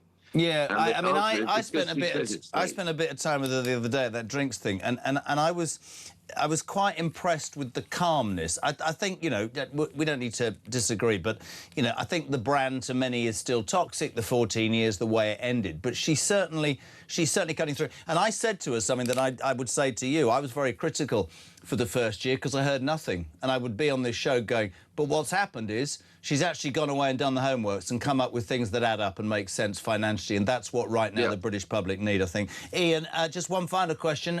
We know you you admitted this last week. The game tonight, where will you watch it? Will you have a drink in your hand? And what's your prediction, please, Sir Ian Duncan-Smith? Well, I have been invited to join a group of people from the Centre for Social Justice in central London for a sit-down. How can I say? Because of the hot weather, we'll need to have some liquid available to us, so we'll make sure that's the case. Of course, I'll be supporting England. I think the one thing I think about having looked at all the World Cups is that the teams that start slow and build are the ones that end up winning. And I have to say, even though France is scoring loads of goals, the truth is, as he discovers what his best team is, and I think that's the truth, he has to still to figure it out, I think they will gel. They're brilliant in attack. They need to sort out their defence, but it isn't like the rest of the country, I hope. I'm sorry to see Scotland go out because, I'm born in Scotland. I consider myself a Scot. But notwithstanding that, I'll support anybody in the United Kingdom who goes to the World Cup. England, of course, I want to win. So come on, let's get it done and let's move on. Good man. But we Listen, have a tough draw. good man. Always We've great to have. Brazil, we've got to face Argentina and everything else as well. So. And imagine the team at Social Justice inviting you for that night out. Have a great night, and thank you so much as ever for being on the show. Sir Ian Duncan-Smith, former Conservative Party leader. 22 minutes past 7 o'clock. You're waking up to Talk Breakfast. It is the home, of course, of common sense. If you want to be on 0344 499 1000, you text to 87222. Morning, Mick. Morning, Jez. Mick in sunny Staffordshire. Happy birthday, fella, for next Tuesday, obviously. See you next Tuesday. Anyway, mate, I was in the police in 2015 when it started to fall apart. And that was at a time when the ACPO officers started to decide that they're not going to do certain things, and they delegated everything to the lower ranks. They became out of touch, no experience, disrespected, and incompetent, and that's led to what we've got today in the police. That's exactly what the government is, and it's becoming more and more incompetent the more they delegate. They delegate because they haven't got a clue what they're doing. So Burnham, whatever his name is, clearly hasn't got the experience or the confidence to run the country, so he's going to delegate that function to everybody else. Catch you later, Jez. Brilliant. Barnum, that was a musical about a guy who was good at trapeze. It was with Michael Crawford. Do you want to hear the best? Do you know Michael Crawford? He was a massive star, fan to the building. He started life as Frank Spencer. Do you know that? I've got a bit of trouble. No. I could do a fantastic Frank Spencer, but that's another story altogether. 723 0344 499 1000. Jez, Sir Starmer left a defence black hole of £4.7 million. But one good thing is he's also, frankly, screwed Reeves, because she will be blamed by, this is true, blamed by Burnham. Thank you, Bill. Let's say a very good morning to the former head of the British Army to get his take on what many are quite rightly calling indefensible actions yesterday by Keir Starmer. Lord Richard Dannett, a very good morning, sir. How are you? Jeremy, good morning. I'm very well, thank you. Nice to join you again. And you, my friend. It screams out of the front of the Daily Mail, indefensible. And because I try and do it in layperson's terms, I'll lay it out once more for people just tuning in. Yesterday, the long-awaited defence plan from Keir Starmer was announced. In basic terms, the military wanted 28 billion. He eventually stood up and said, I'll give you 15. The first point to make is that the Ministry of Defence, bless them, with stretched resources left, right and centre, that means they're going to have to make £10 billion worth of cuts, so even worse of a situation we're in. He trumps this, we're spending 300 billion on defence in 4 years, which is less in 4 years than we're spending in 12 months on welfare. We're nowhere near the 3% that NATO and Trump are talking about GDP. And then we discover that the 15 billion he's promised, Richard, he can only afford 10, and he's left a £5 billion black hole for the man who screwed him over and got his job. Now, whilst I understand bitterness, our country, surely, if you're Prime Minister, defending your people is your number one priority, my friend. Yes, I completely agree. And what we've discovered over the last 24 hours with that 5 billion missing and still to be found is that it would seem that the outgoing Prime Minister and the incoming Prime Minister and the Chancellor, somewhere in the middle of all that, are just playing politics with our defence. And I think it's quite outrageous. I mean, I think that the underlying point here is that when this government came to power 2 years ago, they commissioned perfectly reasonably a strategic defence review, which published its report a year ago this month, and it outlined all the threats to our security in that report, and had 62 recommendations as to how to meet that. Then this defence investment plan was supposed to be published last autumn, and that was the device whereby the money required to meet those 62 recommendations would be found. And the Prime Minister endorsed it, the government endorsed it, John Healey, the then Secretary of State for Defence, endorsed it, and it was assumed that the Chancellor would do her work and come up with the money required to make this country safe. Well, it dragged on and dragged on and dragged on until yesterday, and then we find the shenanigans that have been visited on us. But the thing, a couple of things that I find really distressing is that only back in February this year, Keir Starmer on the grand stage at the Munich Security Conference said we will be spending 3% of GDP by 2029. Well, even with these made-up figures of yesterday, by 2029 it's only going to be 2.7%, and it now looks as if 5 billion of that has got to be found from the next budget, and that's where he is, as you said, screwed over Andy Burnham.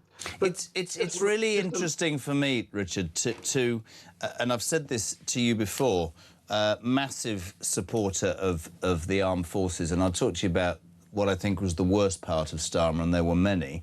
What I don't understand is, seemingly in the Labour ranks, because when Burnham did his sort of speech in Manchester the other day, no mention of defence spending, no mention of many things that many people in this country are concerned about. Successive governments have cut back under the belief that there's a Cold War, and we are now in a position where the world is probably at its most dangerous, and we are not indefensible, but we are stretched. And to me, it's inconceivable that anybody in that position doesn't understand that. I know elected politicians can't be forced, but I think it's absolutely disgraceful. And the anger and the simmering feeling amongst the many people that contact this show is exactly what you said. You haven't done something that is essentially one of the first and most important rules of government. And unless, and this debate is not going to go away for Andy Burnham, who will be as weak-willed and as lily-livered as Keir Starmer, you cannot possibly expect the British people, with the way the world is, to accept that we're spending more on welfare than we are receiving in tax. They will not accept, the Labour Party, that you can have a debate about welfare, Lord Donat, and still be committed to the genuine people, but it's about time that we got our priorities right and said to the feckless and lazy, you are not going to take advantage because our defence of our nation is more important. Well, Jeremy, you're absolutely right. But I think the fact of the matter is the cat is out of the bag now, big time, about the state of our defences. Yes, of course, successive governments since the end of the Cold War took peace dividends because, by and large, the world looked more peaceful. But my goodness, it's changed, not just in the last 4 years since Russia attacked Ukraine, but 2014 when they first incurred into Ukraine. And many of us have been watching a resurgent Russia for quite some time. But now I think up and down the country, people actually know that there are threats to our security and that it's got to be taken seriously. And yes, you're absolutely right. The welfare budget is way out of hand and dwarfs, frankly, the defence budget. And if Andy Burnham thinks that this problem is going to go away, it's not. The people up and down the country and the defence lobby, people like me, commentators and analysts and people who've been there and done it, we're going to keep the pressure on because we know that this country must be kept safe. The people of this country need to be kept safe. The territorial integrity of this country needs to be kept safe. Our communications, our gas supplies, all those things need to be kept safe. And to do that, it needs more money. And frankly, we've got to get to this 3% by the end of this decade and 3.5% by the middle of the next decade. That's what NATO wants. That's what our nation requires. And frankly, that's our due to play our part in the collective security of Europe. And my goodness, we've always been a leader on security in Europe. But now people are looking at us and saying, what's happened to Britain? What's happened to the UK? They're just not pulling their weight anymore. Well, we should be. We've got to get off our backsides, cut the spending on things that, frankly, are nice to have and put money on what is essential. And that's the security of the people and the security of this country. There's no shortcuts. It's cash. It's cash, and quite quickly, because the people in our armed forces, they've got the concepts, they've got the innovation, we've got the skills, but we can't make the progress until we've got the resources. And that's the challenge. Keir Starmer ducked it. He's lost his job. Andy Burnham, if he ducks it, he won't last either. I was going to say, is there hope amongst the defence lobby? And I don't want to be cynical. I mean, can we just be honest about Andy Burnham? The leadership hustings haven't even opened yet, and he's already being briefed by the cabinet. It's the most done deal I've ever heard in my life. But the truth is Burnham going to have the balls, excuse the French, to stand up to his backbenchers and say, you lot always revolt, but there's too many people gaming the welfare system, and I'm going to make those savings and spend it on defending the nation? I don't think he will, do you? Well, I don't know, is a short and truthful answer. I hope he does have the courage to see the right thing. And me. But I think we'll just have to wait and see. But I think one thing I can assure him is that if he does duck the issue, the noise will just ramp up. The volume will be turned up from the defence lobby. The volume will be turned up by right-thinking people up and down the country, and he will be putting his own job, his own future on the line, just in the same way that, like Starmer, he's continuing to risk the security of this country. It's not acceptable. It's got to be sorted out, because the British people and their security comes first. I'll tell you something else that I want to ask you before I let you go, and I'm delighted as ever, Richard, to have you on. In my mind, and there are many things, but in my mind, and this is no disrespect to farmers or waspy women or pensioners, the most disgusting thing about Keir Starmer's premiership is the Troubles Legacy Bill. The sheer horror, audacity, hatred that comes from saying to ex-servicemen and women, thank you for 30 years ago fighting for this country in the Troubles of Northern Ireland, but we're going to prosecute you. You better wait for a tap on your door. And just while you're feeling bad about yourself, I'm going to give immunity to the IRA. I was brought up around the military. That makes me sick to the stomach, Lord Dana, absolutely sick to the stomach. Do you believe that Andy Burnham will shelve this? I've never known a least popular, quite rightly, least popular piece of legislation in my life.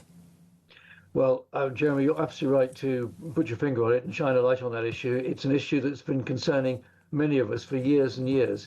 I managed to get a debate in the House of Lords back in 2013 on this issue, and that's 13 years ago, and it still continues to drag on. Let me tell you that the last day when I was in office as Chief of the General Staff back in 2009, the last appointment in my office was two investigators from the Police Service of Northern Ireland coming to see me, to talk to me about actions by my platoon in Belfast in 1973. I mean, that is just so ridiculous. And I told them it was ridiculous. And it continues. And frankly, legislation has got to be found, procedures have got to be found to stop what are now old men, and I'm 75, so I think I'm coming into that category, from being harassed in this kind of way. It is not acceptable. And if we don't deal with it, young people will think, well, I'm not going to bother to put the King's uniform on and fight for this country if I'm going to get stabbed in the back. It's got to be sorted out. Will Burnham have the courage to do it? I don't know. But it's another challenge for him, certainly challenge. Listen, always fantastic to have you on, Lord Dana, and it's a fight to end that and to get more money for defence that this station certainly will continue to back, and we thank you so much indeed for being on. Former head of the British Army, Lord Richard Dana there, 25 to 8, we're live across the UK. What are you waking up to? Well, you're waking up to the news that Keir Starmer, in one of his final acts yesterday, released his defence plan spending. They wanted 28, the MOD, just to stand still. He gave them 15, so they're going to have to make £10 billion worth of cuts. And whilst he was standing there talking about legacy and everything, it then transpired that of the 15 billion he'd given, he can only afford 10, which means that Burnham, the pretender, Mr. Eyelashes, on his way down south in taxi, he is going to have to find 5 billion from a starting stand spot. Many people are thinking that Starmer's done him for one. There we go. Listen, the other bit in the news, of course, today, millions of you will leave work early to cheer England on tonight at the Democratic Republic of Congo first World Cup knockout match. I want to hear from you. They reckon 3.5 million gallons of beer will be drunk, probably around this office, to be honest. But TalkSport, everything you need to know. Sunsport, everything you need to know. We will have loads on that. I just want to know, are you watching? Where are you watching? How early are you leaving work? I'm leaving at 10. I'm not going to. I can't watch the football. The kids will be going, Daddy, Daddy, can we have Peppa Pig on? I'm thinking, for one night only, I might put my kids in care. Morning, Steve. Morning, Jezza. Steve from Manchester. I've just watched that taxi driver speech by Andy Burnham. What is that? That was the biggest pile of waffle I've ever heard. The man's a muppet. And quoting Smiths just depresses me. Jesus. Anyway, great show, mate. Keep up the good work.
you've got to be single-minded about your plan. You've got to follow through and not back down. The geography helps countries like Australia, but also the UK. I mean, across Europe, you know, they look the other way. I think unintentionally all those years ago, one regulation changes in a province in Germany, and all of a sudden you get a wave of mass migration. The thing about immigration is this: if you get it wrong, the consequences are generational.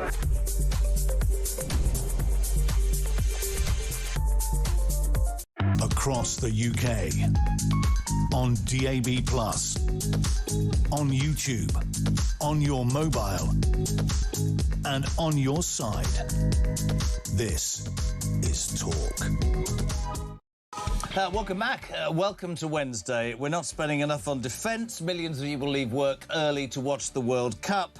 And Andy Burnham's return has not given Labour the bounce. Before 8 o'clock this morning, Sir John Curtis, Professor Curtis, I mean, he's a legend, everything about polling, he says not much difference in the eyebrows took the job. However, yesterday, Andy Burnham released on his personal, what's it called, Instagram, a bit of a little video from a taxi. And there's just a bit at the end that I know, ladies and gentlemen, if you can just take this as a positive step forward. Find hope in your heart, people. Just look at this. It's inspirational. This is inspirational. I left the north again. I travelled south again. Well, there's a bit of a Smiths lyric there for you, but I'm back in London. After the speech, pleased with how number 10 North has gone down. You know, what it'll mean in future is that everybody doesn't have to come down here to have a serious conversation with the government. If you think about it, a North Pole to the South Pole, it'll just make the country feel more balanced. I hope you're excited by it. I'm certainly excited by it. The whole idea is number 10 North is a conduit to get power out into the country, every single part of it, and get growth going everywhere. So yeah, come on everyone, get on board with it, and let's make it happen. Good growth in every postcode, hope in every heart. That's our mission. Sorry, I'm sorry. That was cynical and unjust of me. Growth in every postcode and hope in your heart. Is there hope in your heart? Are you dreaming? Is there hope in your heart? I pray. No, there's not, because you won't attack the benefits bill and spend more on defence, you muppet. Morning, Perry. Morning, Jeremy. I don't think there's such thing as this Burnham bounce. I think it's all just left-wing propaganda press. I mean, yeah, all week I've been looking on social media about how Labour have decimated reforms in the polls. You know, 43% of people now support Andy Burnham as the new Prime Minister, only 23% support Nigel Farage. You know, I think it would help if they wouldn't just be asking his family and friends, because I don't see any Burnham bounce. Like, nonsense. Nice, happy early morning listener to the Jeremy Club, but it's true. I keep saying it. I want more from somebody who's walked into the most powerful job in this country, not uninvited, but by hook or by crook. What do you make of it, my friends? 0344 499 1000, text to 87222. We've got breaking news as well this hour. Ofgem, of course, the energy sort of regulator, has announced in the last few minutes that the price cap will increase, ready for this, millipede, by 13%. That's around £18 a month, taking the annual bill for a typical household using gas and electricity to 1,862 quid. Lucy Powell, the Deputy Prime Minister, agrees that making Ed Miliband Chancellor would be good for Andy Burnham and good for the country. This is a man who stood up in a general election himself and got battered by the British people. This is a man who, as Energy Secretary, told us we need fresh new ways to have energy and we'll lower your bills. Bills have consistently gone up under Labour. Another 13% this morning. This mad, and I can't get my head around this mad obsession with wind and energy plans that are no good. They might seem nice, although they look pretty crap in the countryside. In my mind, they don't provide enough energy. And much like the drilling, what do we have to do? We then have to buy our energy from somebody else at a greater cost. It's total and utter madness. Harry Wilkinson, head of policy at the Global Warming Policy Foundation. I am getting to the end of I don't understand why this man is allowed to get away with this, my friend. People will be staggered when Ed Miliband told them back at the election that bills would come down by £300. Yeah. Now we're seeing these steady rises. Now it's important to separate, what we've been seeing with the Straits of Hormuz. We see ups and downs in the gas price, and that does generate a certain amount of volatility. But underlying that are consistent increases that are being generated by the policies that Ed Miliband is choosing to put in place. And that's a radical plan to have zero carbon electricity by 2030. That means he's had to radically expand the amount of wind power that we're building. That means that he's had to overpay for those wind turbines rather than negotiate a good price for British energy bill payers. He's basically had to pay the highest price that he could to make sure that these wind farms still got built. And what we saw in a select committee hearing last year was Chris Norbury, the chief executive of E.ON, told Parliament that even if wholesale gas prices went to zero, bills would still be where they are now in 2030 because of those underlying costs. What does that involve? That's all the extra pylons you have to build to connect those disparate wind turbines up with the national grid. It's the balancing cost to have those backup sources of power when the wind isn't blowing. It's the money we spend on wind turbines when the wind electricity isn't needed because the wind is blowing, but there isn't a source for that demand. So we're creating this incredibly complex system, and we're moving away from a system that was well tailored to our needs. We had large power stations close to the demand where it was needed. Our grid was much simpler. Yeah.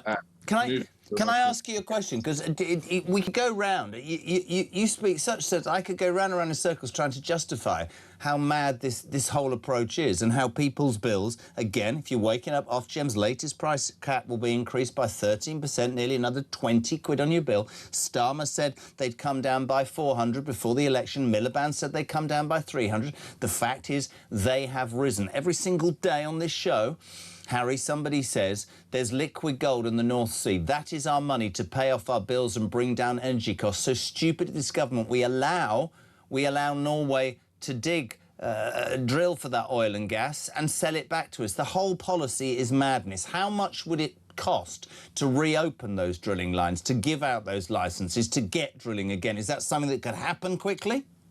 Well, the brilliant thing is it's not even taxpayers or bill payers' money.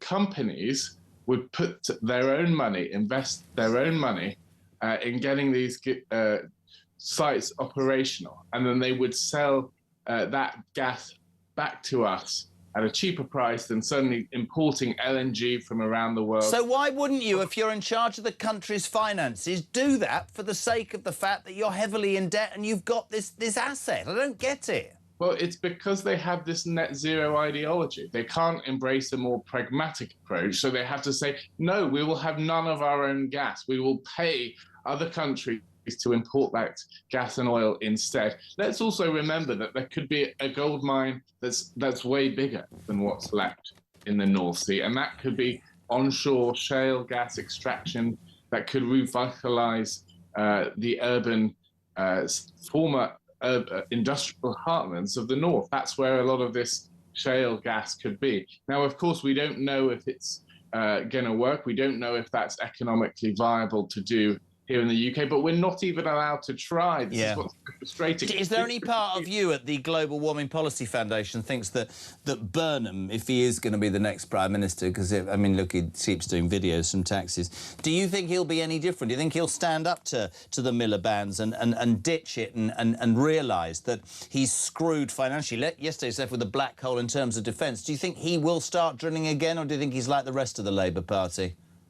Well, so far, as we can tell, so far he's keeping his cards close to his chest, but he undoubtedly has a huge decision to make, which is, does he go with this radical net zero agenda with Miliband, or does he actually say, you know, we've got to embrace economic dynamism, we've got to bring bills down for people, we've got to exploit our economic opportunities on our doorstep. And he's actually said that he may need to think again about net zero. Let's hope that he follows through on that. We're certainly hoping that he does. Well, I'm hoping he does, but the really sad and dangerous and worrying rumour is that he could move Mad Miliband from the Energy Department, where he's caused complete bedlam, and make him the Chancellor, which means I think we'll all have to leave the country. But, Harry, mate, it's a story that never goes away. I always say it to you, and I say it every single time. Somebody said to me 2 years ago, when you get to 2030 and you've got to net zero, what happens next? You get a medal? It's ridiculous. It's a waste of money. And the British public, they know it. It seems politicians don't. Thank you, Harry Wilkinson, Head of Policy at the Global Warming Policy Foundation. Next, Professor John Curtice on how Mr. Eyebrows, Andy Burnham, there's been no bounce except for when the taxi goes over a lock and is... Never mind, back in 3.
Across the UK, on DAB+, on YouTube, on your mobile, and on your side.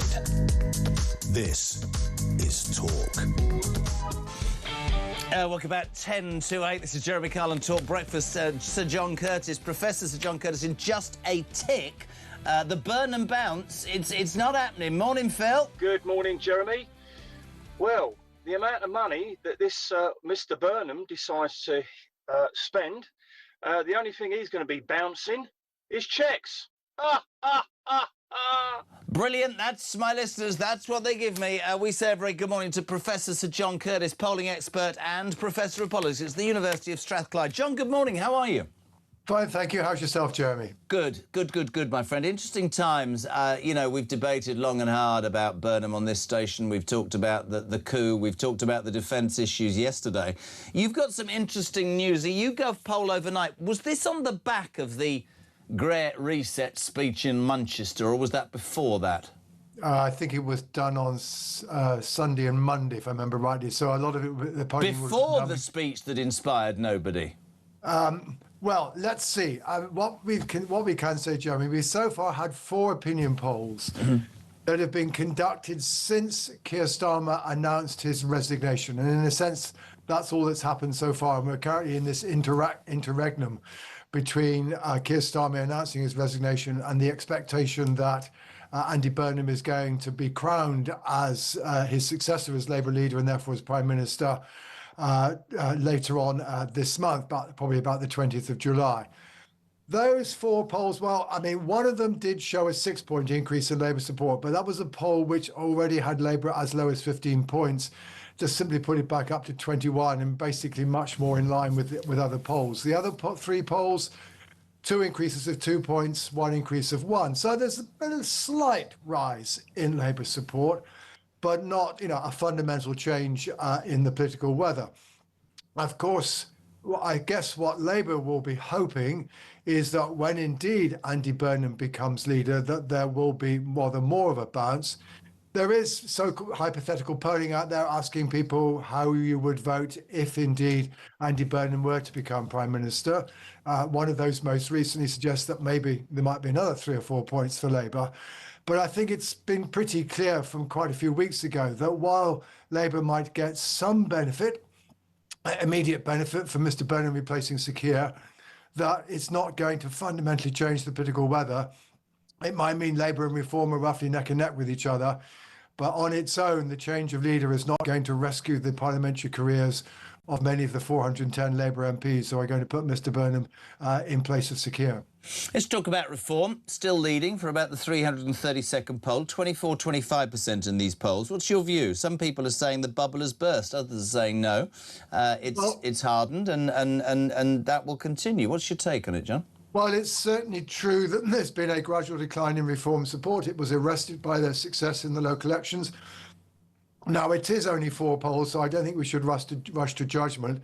But the 4 polls post the Starmer resignation have Reform at 25%. Before the resignation, they were running at 27%.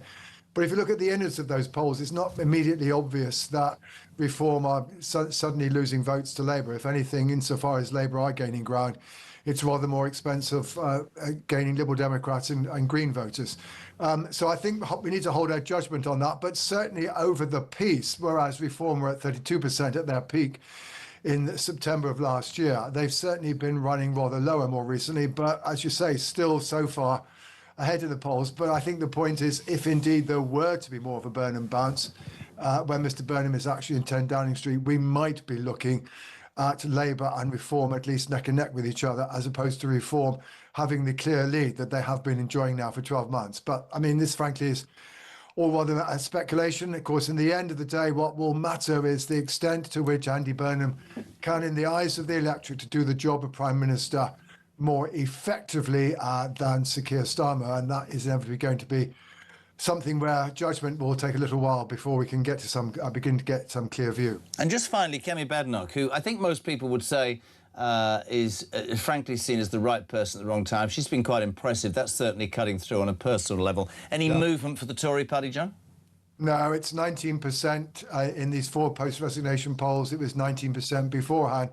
You're absolutely right. Her personal ratings are getting much better. The public are recognising her ability to do PMQs rather well. Yeah, it sounds rather good on television in those little packages that all politicians have to be able to do. But so far, she's not been able to turn her improved personal popularity into improved personality for a party. Of course, it's very, very difficult to persuade people that a government that was very heavily rejected by the electorate as a result of its record between 2019 and 2024 should all of a sudden be trusted once again with the reins of office. John, thank you. Always answer. I just want to ask you one question. I know you're politically equal.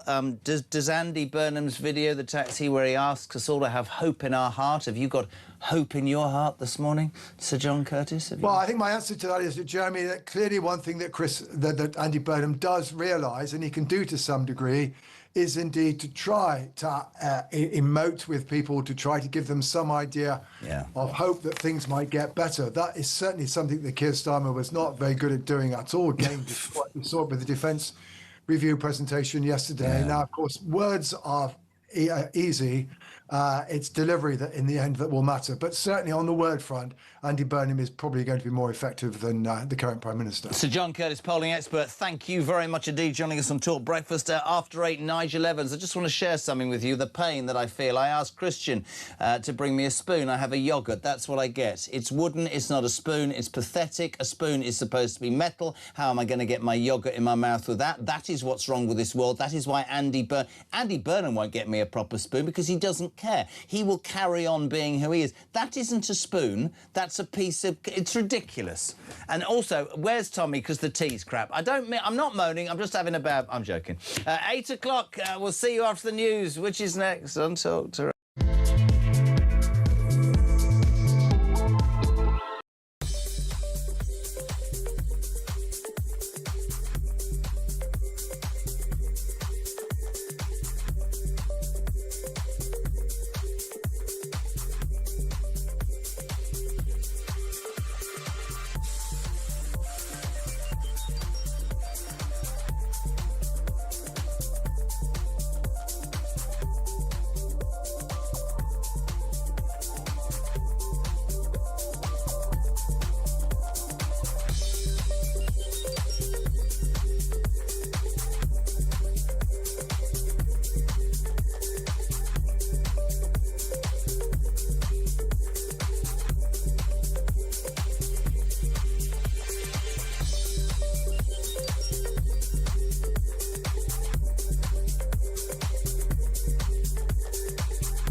Kemi Badenoch, front page of the Mail on Sunday this weekend, ruling out the possibility of any electoral pact with Reform. But you know what?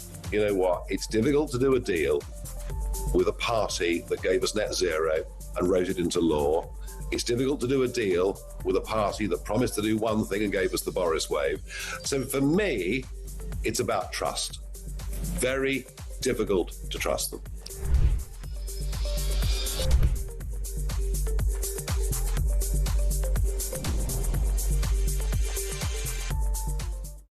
Across the UK, on DAB+, on YouTube, on your mobile, and on your side. This is Talk.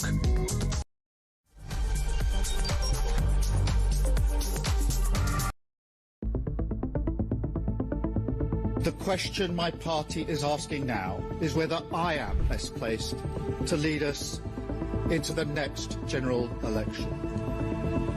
I have heard the answer of my parliamentary party to that question, and I accept that answer with good grace. Every decision I've taken has been about putting the country I love first. That is why I will resign as leader of the Labour Party.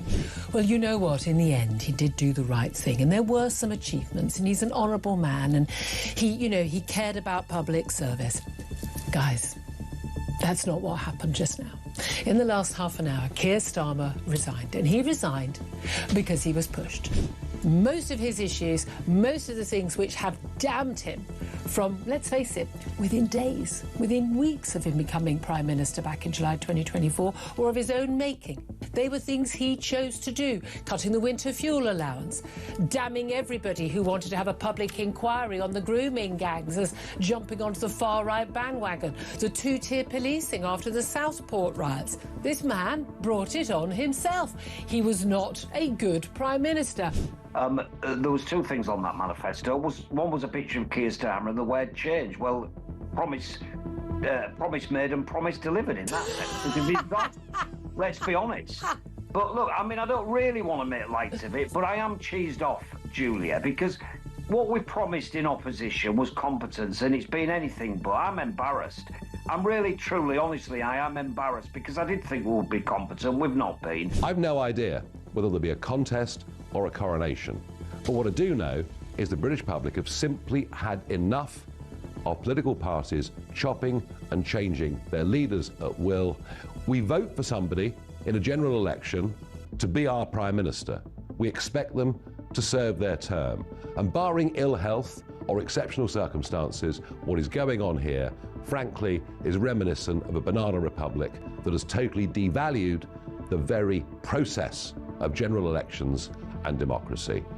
We at Reform demand a general. Across the UK, on DAB+, on YouTube, on your mobile, and on your side. This is Talk.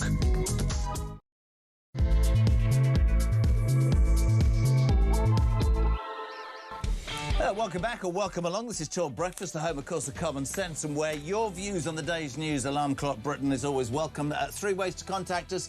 Same number for a call or a voice note, 0344 499 1000. You can text to 87222. Start your message with the word Talk. What are you waking up to on Wednesday, the 1st of July? A pinch and a punch for the... My mother used to say that.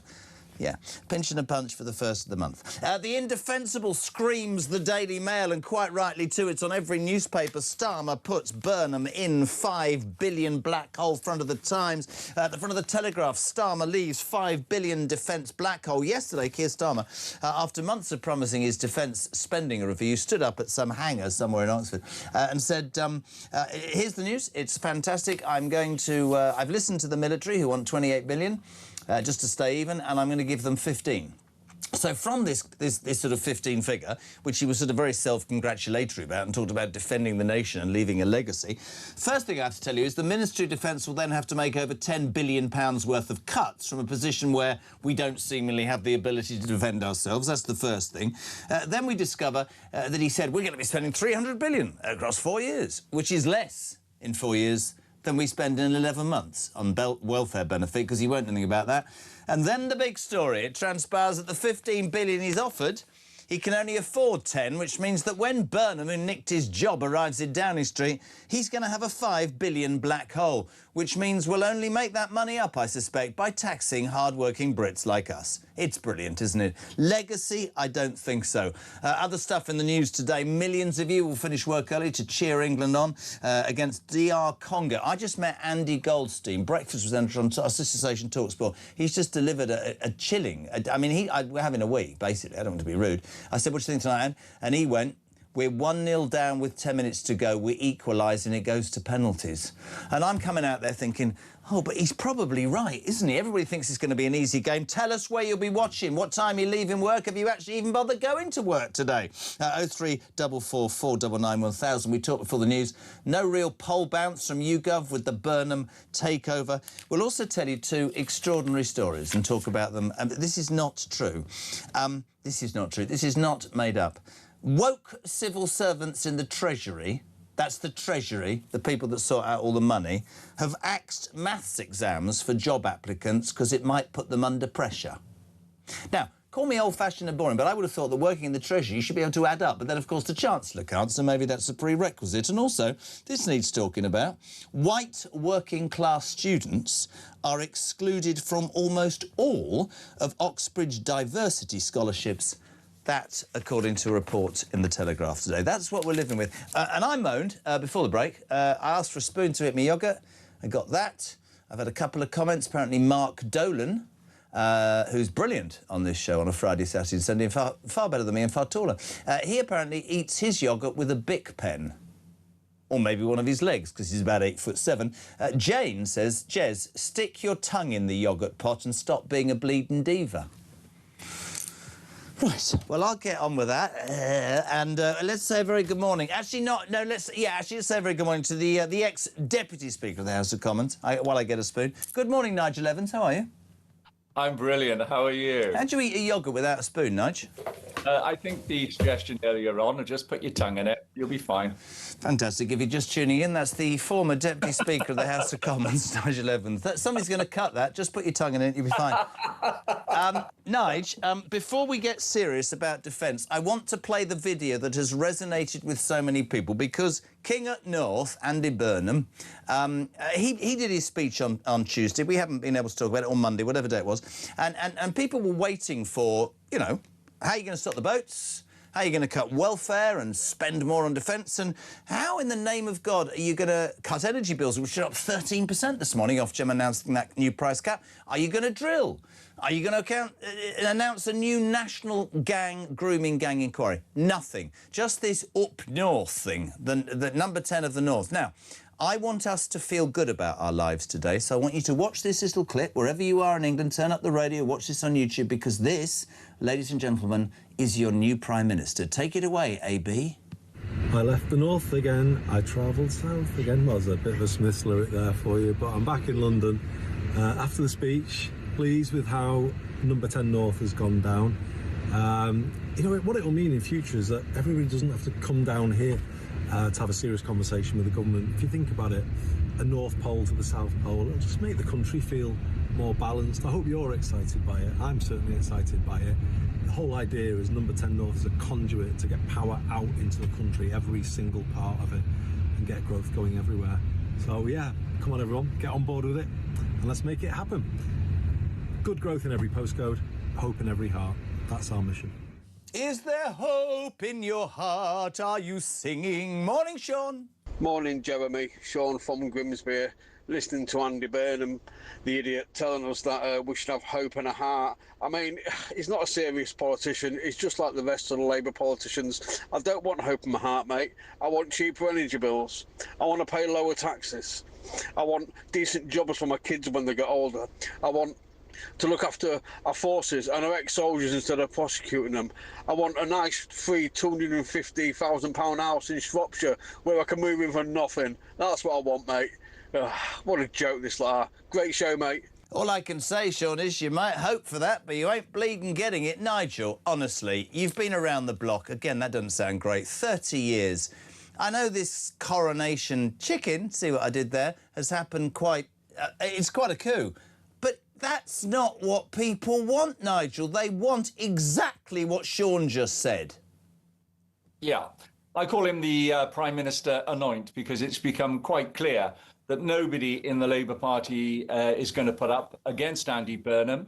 And it is an incredible coup. You've got to remember that Andy Burnham wasn't a member of Parliament at the time of the writing of the last manifesto. He's now inherited this manifesto. If he deviates off it at all, then surely there's got to be a clamour for an early general election. He needs to seek his own fresh mandate.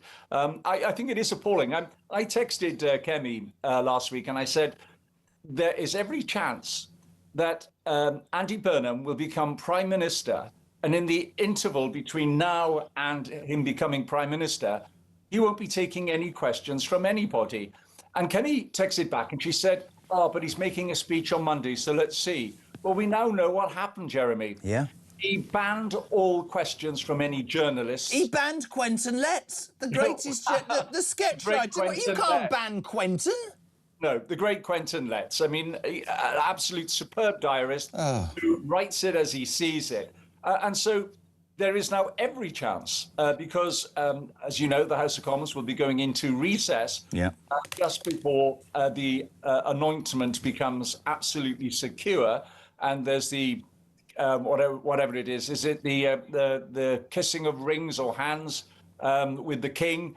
And then he becomes Prime Minister. And he will have achieved this without answering any questions from either the media or anybody else. I mean, it is absolutely, if this happened in another country somewhere, perhaps like the Democratic Republic of the Congo, we would have just gone, oh, well, it's the DRC, isn't it? But no, this is happening in the United Kingdom. I've got American friends who are asking me, how could this possibly happen? And then I'm going to take half an hour out of my time to explain to them the British Constitution. I couldn't agree more, and you're absolutely right. If he gets made Prime Minister around the 17th or 18th, Parliament will recess, and he won't have to face the elected representatives of the United Kingdom before the beginning of September. Let's talk about yesterday.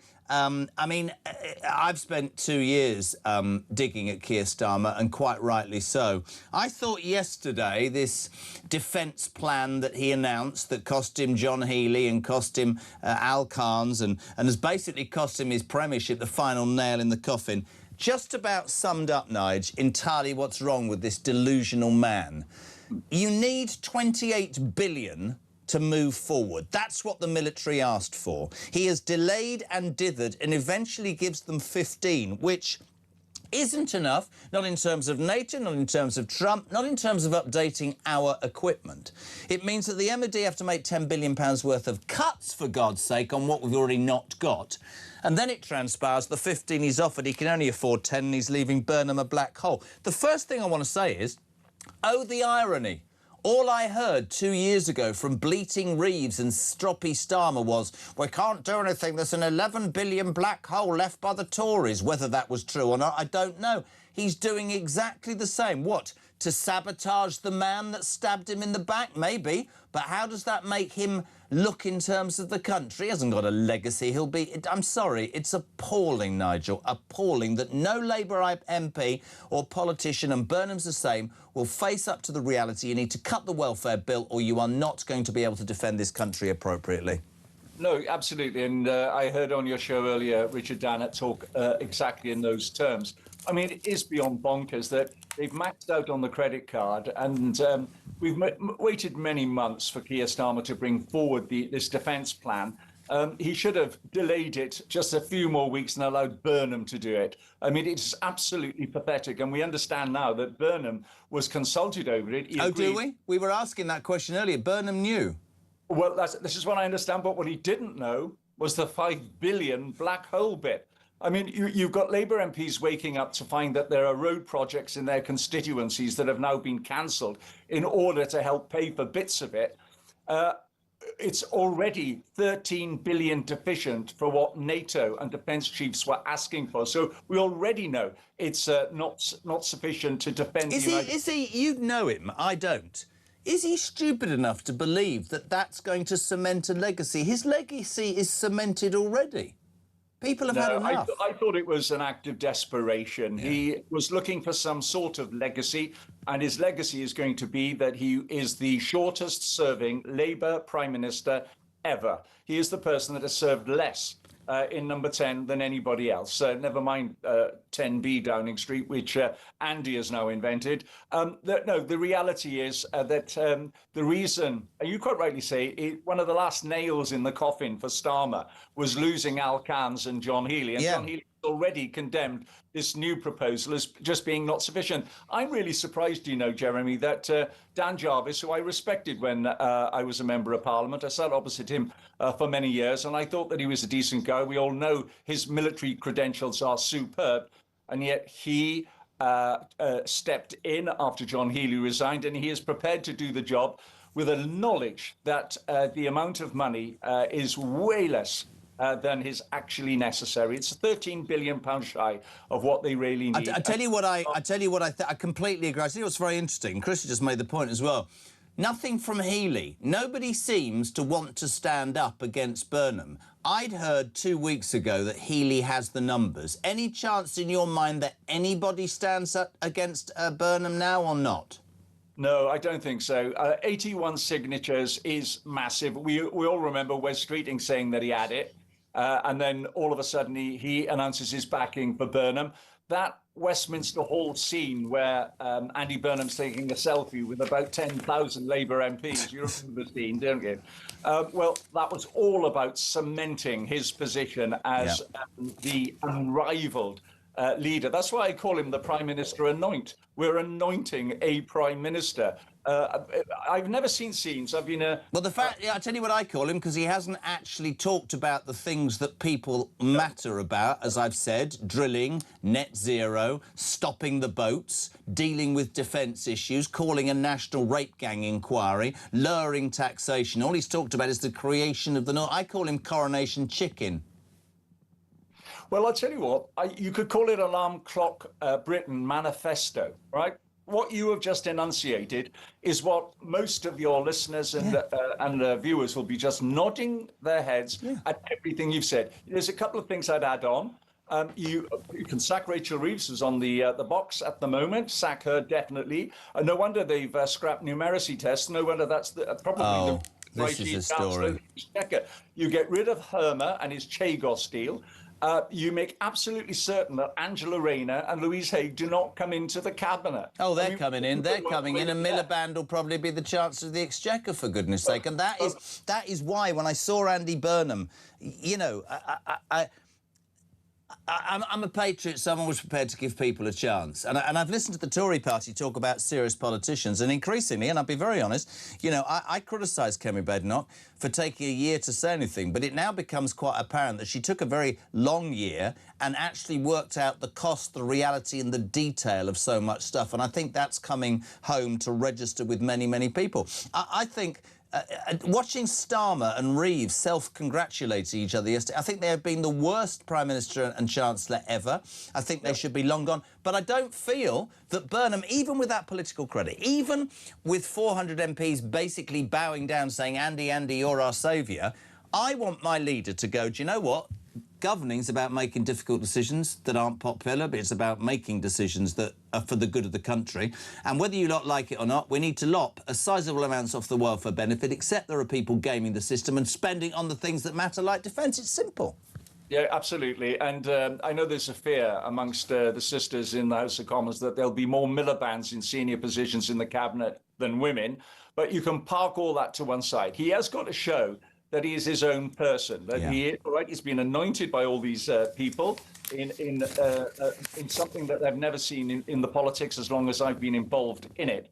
And then he's got to get rid of people, as I said, like Herman. You've got to not allow Haigh and Rayner back in. We all know why they left the government in the first place, and that toxicity is still there.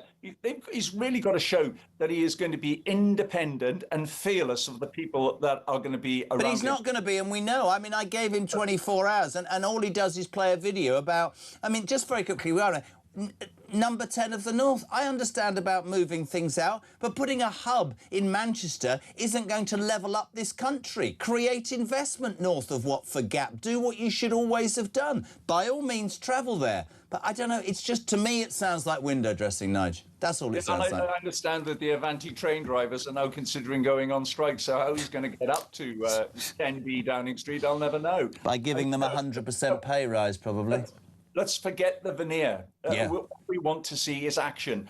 And about the Miliband's, get rid of Ed Miliband. Why there's this obsession with Ed Miliband, I just simply don't know. We are sitting on billions of pounds worth of reserves of oil and gas.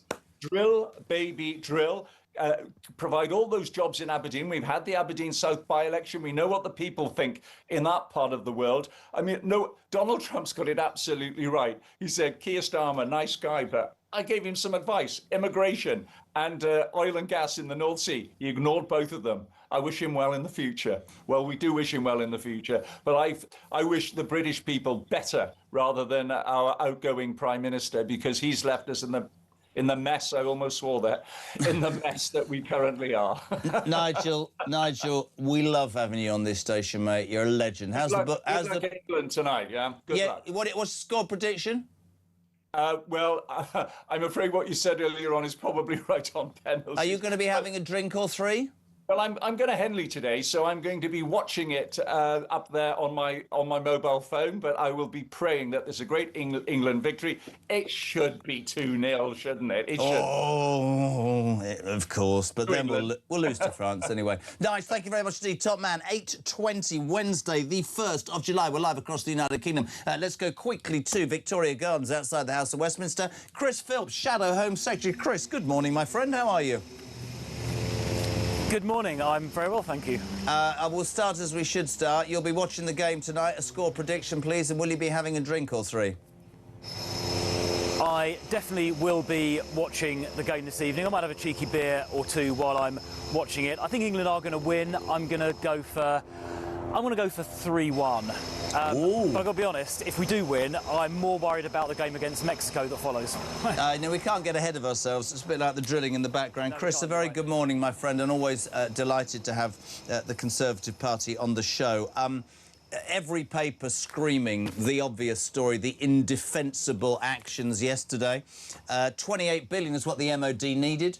Keir Starmer begrudgingly and finally, in one last act of desperation, agrees 15, which means, in layman's terms, the Ministry of Defence have to make cuts, which will affect an already depleted force, Army, Navy and Air Force. We then discover he's so irresponsible or wants to stick the knife into the successor, Andy Burnham, that of the 15 billion he's promised, he can't find 5 and there's going to be a black hole, which, as I said, is a bit rich because he blamed you lot for leaving him with a black hole, Chris Philp. Yeah, that's right. The amount of money he's offering is only half of what defence requires. There is no plan at all to get to 3% of GDP, which is what we need to do to keep our country safe. And there's not really any extra money, hardly any extra money, above what they offered a few weeks ago, which caused the former Defence Secretary, John Healey, to resign, saying that the amount of money was so small he couldn't keep our country safe, and there's barely any more than that. As you say, 5 billion of it not even funded. It's just an IOU, no idea where it's going to come from, and no plan to get to 3% of GDP. So there's absolutely no question what Keir Starmer announced yesterday, what the Labour government announced yesterday, and apparently Andy Burnham signed off on, will leave our country unsafe in what is a very dangerous world. Couldn't agree more. Sorry about the drilling, peeps. Chris is bearing up very well under the pressure. You know what's happening? Hey, Chris, maybe it's finally happening. Maybe drill, baby, drill, starting in Westminster. Maybe we should be celebrating. Well, I wish it was. Well, I think they're drilling the road rather than the North Sea. I know, but we could get there. The place we need to be drilling is in the North Sea to get some oil and gas. Couldn't agree more. I thought it summed up Starmer, whether it was sabotage, whether he's still as delusional. I want to talk about Andy Burnham. You said that he signed it off. Nigel Evans said, and I don't know what the truth is, that he saw it but he wasn't aware of the 5 billion. Either way, Andy Burnham, that speech on Monday, Chris, I expected, as I said to Nigel, for him to at least touch upon stopping the boats, cutting the welfare benefit, doing something about net zero, calling a rape gang inquiry. Nothing. It was about up the north. It was window dressing. I'm not saying that I favour any particular party at this moment in time, but I'll tell you this, the British people won't swallow this BS anymore, my friend. They won't. They want facts, they want details, they want honesty, don't they? Yeah, I agree. And all of those issues you mentioned are critical issues facing the country, and Andy Burnham ignored all of them. He seems to have no plan at all, no vision at all. You know, what we want to be doing is cutting immigration, leaving the ECHR so we can deport all foreign criminals. We need to be cutting welfare and using the money to fund defence that we were just talking about a second ago. We need to be drilling in the North Sea for new oil and gas, exactly as you said, instead of paying the Norwegians to import gas from their half of the North Sea. We need to be cutting taxes for business. In my constituency in Croydon, a business called Coughlan's Bakery have just closed down after 89 years of trading because of the government's tax increases, causing 170 jobs to be lost. These are the issues the government needs to be addressing, and Andy Burnham had not a single, just as you said, had not a single word, not a single word to say about any of these issues. This man is going to apparently be crowned as Prime Minister without a contest in 2 or 3 weeks' time, and he says nothing about any of these critical issues facing our country. And the idea that having a number 10 North in Manchester is going to sort out the country's problems is frankly laughable. He better come up with something better in the next 3 weeks, or the country is in big trouble. I know that many people in the country are calling for a general election. Are the Tories calling for a general election? Well, I think Kemi has said, and I agree, that if Andy Burnham is not able to lay out, for example, proper spending plans for defence, then he should call a general election, yes. So let's find out what Andy Burnham actually says when he gets into power. But right now, as you've pointed out, rightly, he hasn't said anything of any significance or substance at all. Nothing.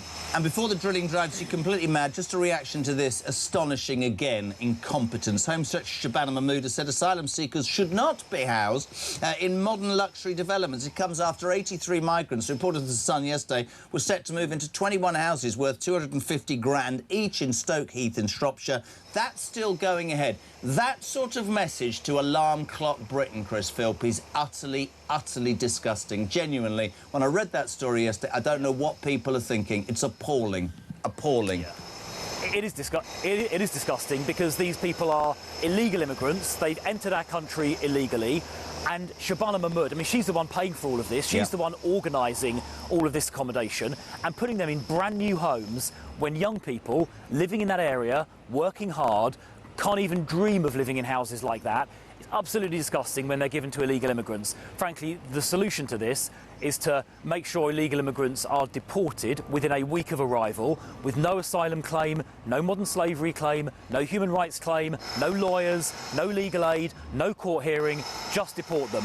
That means we're going to have to pull out the ECHR and all the rest, which the Conservative Party will do. And if we deport them within a week of arrival, we won't need to accommodate them anywhere, in houses, hotels or anywhere else. But Shabana Mahmood and this Labour government and the left-wing Labour MPs that sit behind her don't have the courage to do that, and that's why these illegal immigrants are getting put up in houses, flats and hotels around the country, costing, by the way, £4 billion a year, money that should be spent on our armed forces, not on accommodating illegal immigrants. The illegal immigrants should be deported. It's really as simple as that. Couldn't agree more. And listen, people think politics is a dirty business. Fair play to Chris Philp out there. What you need to do as you finish this interview is go over to them and send them to the North Sea to start drilling. Chris Philp, Conservatives, the Shadow Home Secretary. Thank you very much, Steve, for joining us on Breakfast. It's 8:28. Stop a minute. Oliver William Robin refusing to get out the car. I'm late this morning. Sorry, boy. Been busy. Hope you're OK. He's got only about, 10 days left of school? Oh, bless him. Little Rissy Roo's leg is better, which is good news. See you both later. Love you loads. Mick, good morning. Morning, Jazza. Mick from sunny Staffordshire. Here we go. A bit of poetry. A bit of Midlands poetry for you, lad. He wants a home where leaders stay, far from London, up North Way. Number 10, built beyond the south, so every voice gets heard, no doubt. Bring power close to where we are. Burnham lights the guiding star. But he still ain't got a bloody clue what he's on about, so don't follow it.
I think if Andy Burnham wants to introduce major changes to our constitution, he's talked about overhauling the House of Lords. He's also talked about overhauling our electoral system, bringing in some form of PR, moving along devolution, giving more power to municipal mayors like he still is.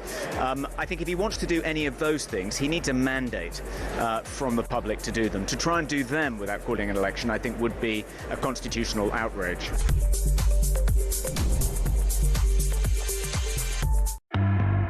Across the UK, on DAB+, on YouTube, on your mobile, and on your side. This is Talk. Welcome back. If you're watching on YouTube, I have got a spoon, which is what you should eat yoghurt with, not a piece of wood. Oh dear. It's gone down the wrong way. Just gone 8:30. Welcome to Talk Breakfast. It's the home of common sense and the home of you, the alarm clock Brits. Colin, in just a sec. Loads of you texting. Thank you. Dave in London. Good morning, JK. Defence. No point having nut zero for a country that doesn't exist. Sorry to be dramatic. Defence first. Good morning to Cliff in Berkshire. It's not how much money is thrown at a problem, Jez, it's how that money is spent that matters. Do we really need to splash cash in the form of foreign aid? Welfare is a bottomless pit. There must be scope to cuts. Do we need rainbows everywhere in the NHS? Look after the pennies and the pounds will look after themselves. Linda in Walmer. Do you know where Walmer is? I've no idea. I think it might be Norfolk. So Starmer is risking the defence of this country in favour of scroungers and to stick one to Burnham. That about sums it up. Neil Blakeman. Good morning, Neil. Andy Burton, or buffoon, is the son of Starmer. Same old waffle bomb coming out of his gob. God help us, we're doomed for another 3 years. Number 10 North, what a load of old crap. Brilliant. Guy in sunny Scotland. I do try and be open-minded. Guy in sunny Scotland. Starmer and Burnham. What's the difference? Not a lot, apart from Burnham likes to dress like a communist-type Bond villain called Dr. Nonsense. Guy in sunny Scotland. Oh, you lot are out. Morning, Jez. Ian from Swindon. No wonder they're getting rid of the maths question from the Treasury, as it was initially set up by Darren Jones. One of the questions apparently was, if a boat full of men arrives on the beach, how many women and children? Apparently the answer was 80%. That's fantastic. This is the news this morning, that the Treasury, right, woke civil servants in the Treasury are axing maths exams for jobs because it could be unfair to people. Sorry, I thought you were supposed to be able to add up to work at the... Oh, no, sorry, Rachel's there. Morning, JK. UAE today, whole city up for work at 5 a.m, no benefits here. Every Labour council devolved government is bankrupt. Burnham gave 56% pay rise to bus drivers. Absolutely true. Christian, why are you texting the show? Christian England. Morning, Jess. I can't believe what I'm hearing about Andy Burnham. No general election. Do me a favour. Go to the people without your mandate and may wait for form you can... Oh, all right. JK, Manchester's a suburb of London now. only Labour will consider Manchester in the north. Jack is in North Yorkshire. Morning, 2 questions. If we now have a number 10 North, do all northern MPs need a second home too? If we get a general election, will Burnham have to compete again for the Makerfield seat? Would be interesting if he lost. Mick. Manchester is welcome to the North, number 10. The EU fanatic with the boombox, demos every day, tourists with cameras. It's appalling. He's not doing very well this morning, is he, to be honest, Andy? Paul from Spain. Morning, both. Oh, see, this was Charlie. Growth on every postcode and hope in your heart. Good God. And people are falling for it. Why? He said nothing about the issues that Britons are concerned about and nothing about how he's going to financially achieve what he wants. Are people that gullible? It appears they are. Johnny, good morning. Burnham's plan is to rearrange the deck chairs on the Titanic. Is that it? Also, the 10 years is a serious message that means if it's a complete disaster up to 9 years and 6 months, he's going to turn around and say, I never said I'd fix it. Yeah, I get it. And finally, Rory McLeod for now. Thank you, gang, for the messages. Morning, Jez. The reason the Labour backbenchers want to keep benefits in place is because they all know they're going to need to claim them when they get hooved out. Listen, it's really important. I've said it before. About this show. We try and give everybody a chance, but there is a degree, it would be fair to say, of cynicism about Andy Burnham, but people will point to the fact that he's a better orator and communicator than Keir Starmer. My 6-year-old, frankly, is better than Keir Starmer. Morning, Colin. Hi, Jez. It's Colin truck driver from Blackburn. Hey, listen, it's one of these, right? Starmer wants to be in charge of NATO, which will be a NATO. And if he wants, he's going to put all this money in. What's he going to do? Send all them frigging rubber dinghies what's signed over back to Europe? Listen, 25 to 9 0344 499 1000, text 287 Now, as I say, we always try and give balance across the political spectrum. We're going to say very good morning now to presumably somebody who supports a fellow Labour mayor. David Skaith is the mayor of York and North Yorkshire, the Labour mayor. David, good morning. How are you? I'm well, you? Yeah, good. Thanks for coming on, mate. Always the same for me. Want to try and see all sides. I think we'd all admit, even you as a Labour supporter, that Keir Starmer has been a massive letdown. And yesterday, in my mind, you're going to tell me I'm wrong, just about summed up why the British public had a belly full of Keir Starmer. To take months delaying on this defence spending review, to give the MOD far less than they want, so we're going to have to, in essence, make cuts, and to then drop Andy Burnham with a $5 billion black hole just about sums up his premiership, doesn't it? There's undoubtedly been a huge amount of frustrations with the Prime Minister and how things have happened over the last 18 to 2 years or so now. Part of that has been the communication, part of that has been linking in with the other government departments. So a lot of it's been working in silo and showing that leadership across those government departments. So these difficult decisions, like you've been talking about this morning, do need to be made, but need to be made in conjunction with those ministers and those government departments, rather than leaving everyone to their own devices, really showing that leadership across those areas. And I think that's the difference where we'll see with what we've heard from Andy Burnham in the last few days or so, been mayor of Greater Manchester for the last 9 years, showing that leadership, bringing all those different areas that he's in charge of in Greater Manchester, from transport, from housing, from adult skills and other areas, and having that leadership across that to really show that message. And he is a better communicator, as you touched on there.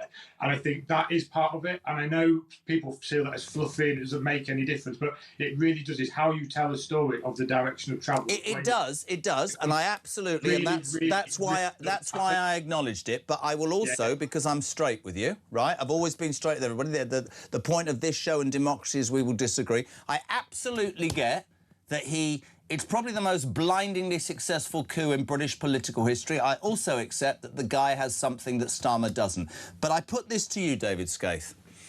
I don't care what your political persuasion is. If you knock on doors the length and breadth of this country, I would wager anything with you, my friend, that most subjects that will be raised are, how can you stop the boats? Why on earth will you not cut a welfare benefits bill that is now bigger than the tax we receive from working people? Why don't you drop this crazy net zero fab, which this morning 13% more on energy bills? You promised you bring them down. Start drilling because it's a resource. And most of all, not most of all, but included in that, why in the name of God have none of you, including the Tories, called a grooming gangs inquiry? And we can dress that up. The fact is, David. I want your man to be successful. I'm not a Labour supporter. But what people are saying about Monday was, Waffle's fine, but there was no detail. Now, you're probably going to say, yeah, but you can only say that when you get in. There hasn't been a contest yet. Well, he's being briefed already by the Cabinet Secretary. I would have thought that any decent spad or advisor would have said, Andy, you need to touch upon these things. And that's why people are already, I have to say, going, you what? Does he understand? I'll push back on that a little bit. I think I will go out door knocking with you wherever you want to go. And I would say the vast majority of doors I've knocked on in Makerfield during the local elections that we had in South and West Yorkshire as well, the vast majority of things that came from the doorstep were things that people see when they walk directly out their front door. So it's things like bins, it's road maintenance, it's the buses, it's the fact that their young children, their family members can't afford a house. That's the thing that's impacting people. That's why can't they afford a house, my friend? This is listen. We're going to do this. I'm going to cut. My daughter is at York University. Hold on a second. My daughter is at York University, and I promise you, I will come up there and we will bring a camera crew and I will knock on doors. I mean that genuinely. I'd like to do that. What I'm saying is, why are there problems with bins and roads? Because, I mean, answer this as a Labour politician. Why will no Labour politician accept that, hear me out, you need to cut the welfare benefits bill because not everybody who is claiming is genuine. The genuine people, the greatest invention was the welfare state, are also missing out because many thousands of people, David, are gaming the system. That's why so many of our public services are creaking, because the money needs to be moved out of that. Why don't Labour politicians admit that? And I will come back on 2 points there. The vast majority of people who claim any sort of benefits are actually in work, and that's the problem. Work for a lot of people is not paying.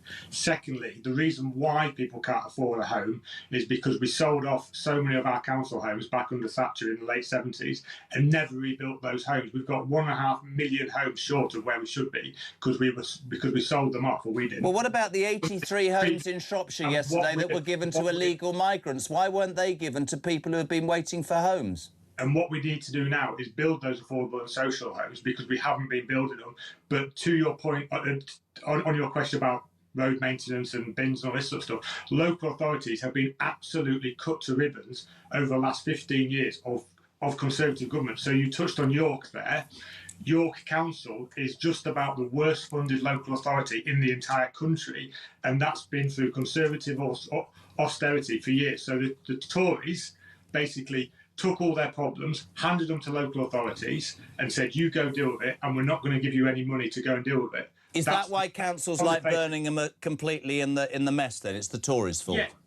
Well, yeah, because they haven't been given the funding to keep up with what they need to deliver on. They have to be fixing roads. They've got to be They have to be delivering adult social care, children's social care, all these sort of things that people say that we need to cut the welfare state and we cut all this sort of stuff. We're just going to have more people then going to local authorities needing that support. And if local authorities haven't got the capacity, funding to support those people, you're just going to be in this cycle. You need to break the cycle. Is there any part of you, hold on a second, is there any part of you that believes that, I mean, local councils have mismanaged funds? There's proof in Birmingham, undeniable proof that money was spent in the most appalling way. By the way, I'm not sitting here as a Conservative or anybody. I'm saying to you, I mean, one of Andy, your mate's ideas is to devolve more powers to the regions. Look what happened in Scotland, the SNP. Is that a good idea? To devolve more powers, again, that's the point. Devolved powers need to come with the funding and resources to deliver on it. That's the problem we're facing. Is me as a mayor of York and North Yorkshire, I get devolved powers and say transport, for example, but my transport settlement is tiny compared to what Andy has in Greater Manchester or Tracy Brayman has in West Yorkshire. It's tiny, but I've got a geographical area that's 5 times bigger than London. It's a huge area. So unless I get the funding that can actually deliver that service, it is going to be failing. And that's where Andy knows that, and he's come from being a mayor for many years. He was an MP, we forget this, for many years. He's seen the challenges of government and how it hasn't been working, and he understands if you're going to devolve something, be it skills, be it housing, be it transport. The funding has to come with it. And that was the failure. I'm not saying that Labour government and local authorities have all been perfect. Of course they haven't. No one is perfect. No. We're all human beings. But under 15 years of austerity, that's what's happened. It's cut back, cut back, cut back. Okay, well, hold on one second, hold on one second. So I've written down one word, funding. Hear me out, right? Absolutely. Do not disagree about the Tories' austerity. I mean, we've done 2 hours on, the indefensible position of Keir Starmer. If you were listening, you'll say that I said this started 15 years ago with Cameron, however long ago it was. It is disgusting that successive governments, predominantly Conservative, have thought, oh, we're fine, let's just keep cutting, keep coming. We're now in a position where we cannot defend ourselves. I don't care what your political persuasion, the first duty of any government is to protect its people. Funding.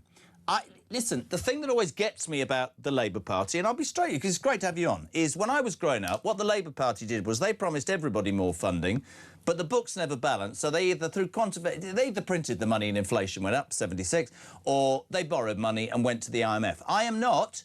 This is not pro-Tory at all, hear me out. How are you going to fund these councils when you can't fund defence and there's a £5 billion black hole, when, with respect, we've had a Chancellor who I think has been the worst ever. But the point is, everybody wants money. And I haven't heard from Andy Burnham, which is why I started this conversation. I've heard the fluff and it's great, right? But where's the money? Show me the money. You know and I know that the only way you lot will raise that money is to raise taxes on middle-class earners or people you perceive as a party have achieved anything, that have made savings or bought a house. That, I'm not going to go at you. That's what the Labour Party do. I want Andy Burnham to say, acknowledge, it's tough. And do you know what, Parliamentary Labour Party? You've brought me in and I'm going to tell you a few home truths. I don't want to have to do this, but I'm going to have to cut some from the welfare benefits bill. I might not want to do this, but I'm going to have to think about foreign aid. I'm going to have to think about prioritising, David, the British people. And that's the mechanics, not the waffle, that's the facts. How is he going to pay for it, and why doesn't he do what every single person I know says, which is care about the people on benefits, but, sorry, disagree with you, grab the thousands who are gaming the system, right, who are laughing in the face of people paying tax, and make them understand it's not a freebie. What I would just come back on that is there is undoubt that we are going to have to make some incredibly difficult decisions. But like coming back to my earlier point, is what we've got to do is stop the cycle of why people have fallen into requiring benefits in the first place. And that is looking at things like our education system that isn't working, that isn't supporting people. So why do we have so many NEETs in this country that have actually got 5 GCSEs or more, and 15% of NEETs have actually got a degree? It's because that linking between education through and into work isn't there. So for young people now, it is so difficult to get that first job. So think when we were much younger, the opportunity to just go walk into a job, into hospitality or retail like I did, that's where I started, was incredibly easy. But I also got a pretty decent education. I had a degree. I always knew I would get a job.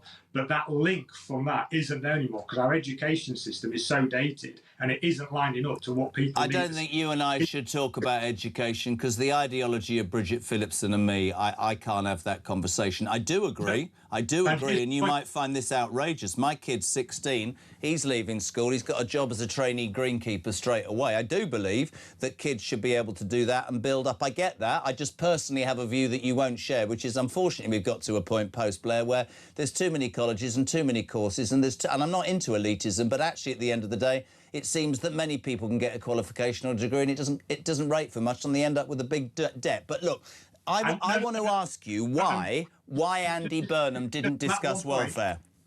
Just on that one point, I'm not a million miles away from it. What I'm saying is, that's my point, is our education system is funneling people into one path through, be it university or whatever it may be. We need that broader approach. Actually, what we need now, if we're going to build 1.5 million homes and all the construction, everything needs to happen, we need thousands of people who can work in construction, electricians, sparkies, all these kind of trades, which are incredibly important, where you can earn a really good salary. We need to branch out what education the system is doing to make sure it's lining up with what industry is telling us. And again, that's what Andy's been able to do in Greater Manchester and what other mayors can do, because we are in charge of adult skills funding post-19.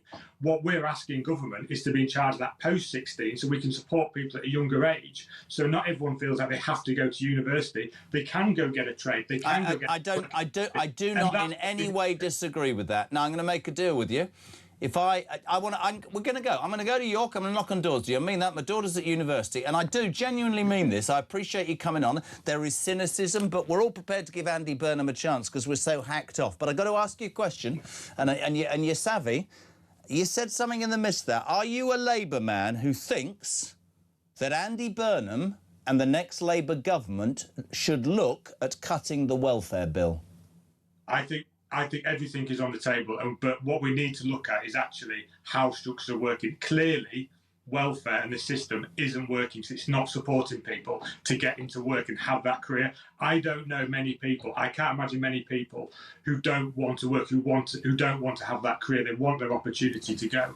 Our systems, be it education, through welfare, whatever it may be, is not working for so many people. I've touched on before how we have so many people under the age of 24 not in work, not in education, not in training. I don't believe that's because they all don't want it. It's because our systems have failed so many young people, and it has failed for so long now. We need to change that system. And again, I'll talk on it because we're talking about Andy Burnham, what he's done around skills and training and that education piece, getting more people into work experience, 1,000 more people into 45 hours of work experience last year. Those are the things that we can do. And they don't necessarily cost the world, but it gives people that step into education and into work to support themselves.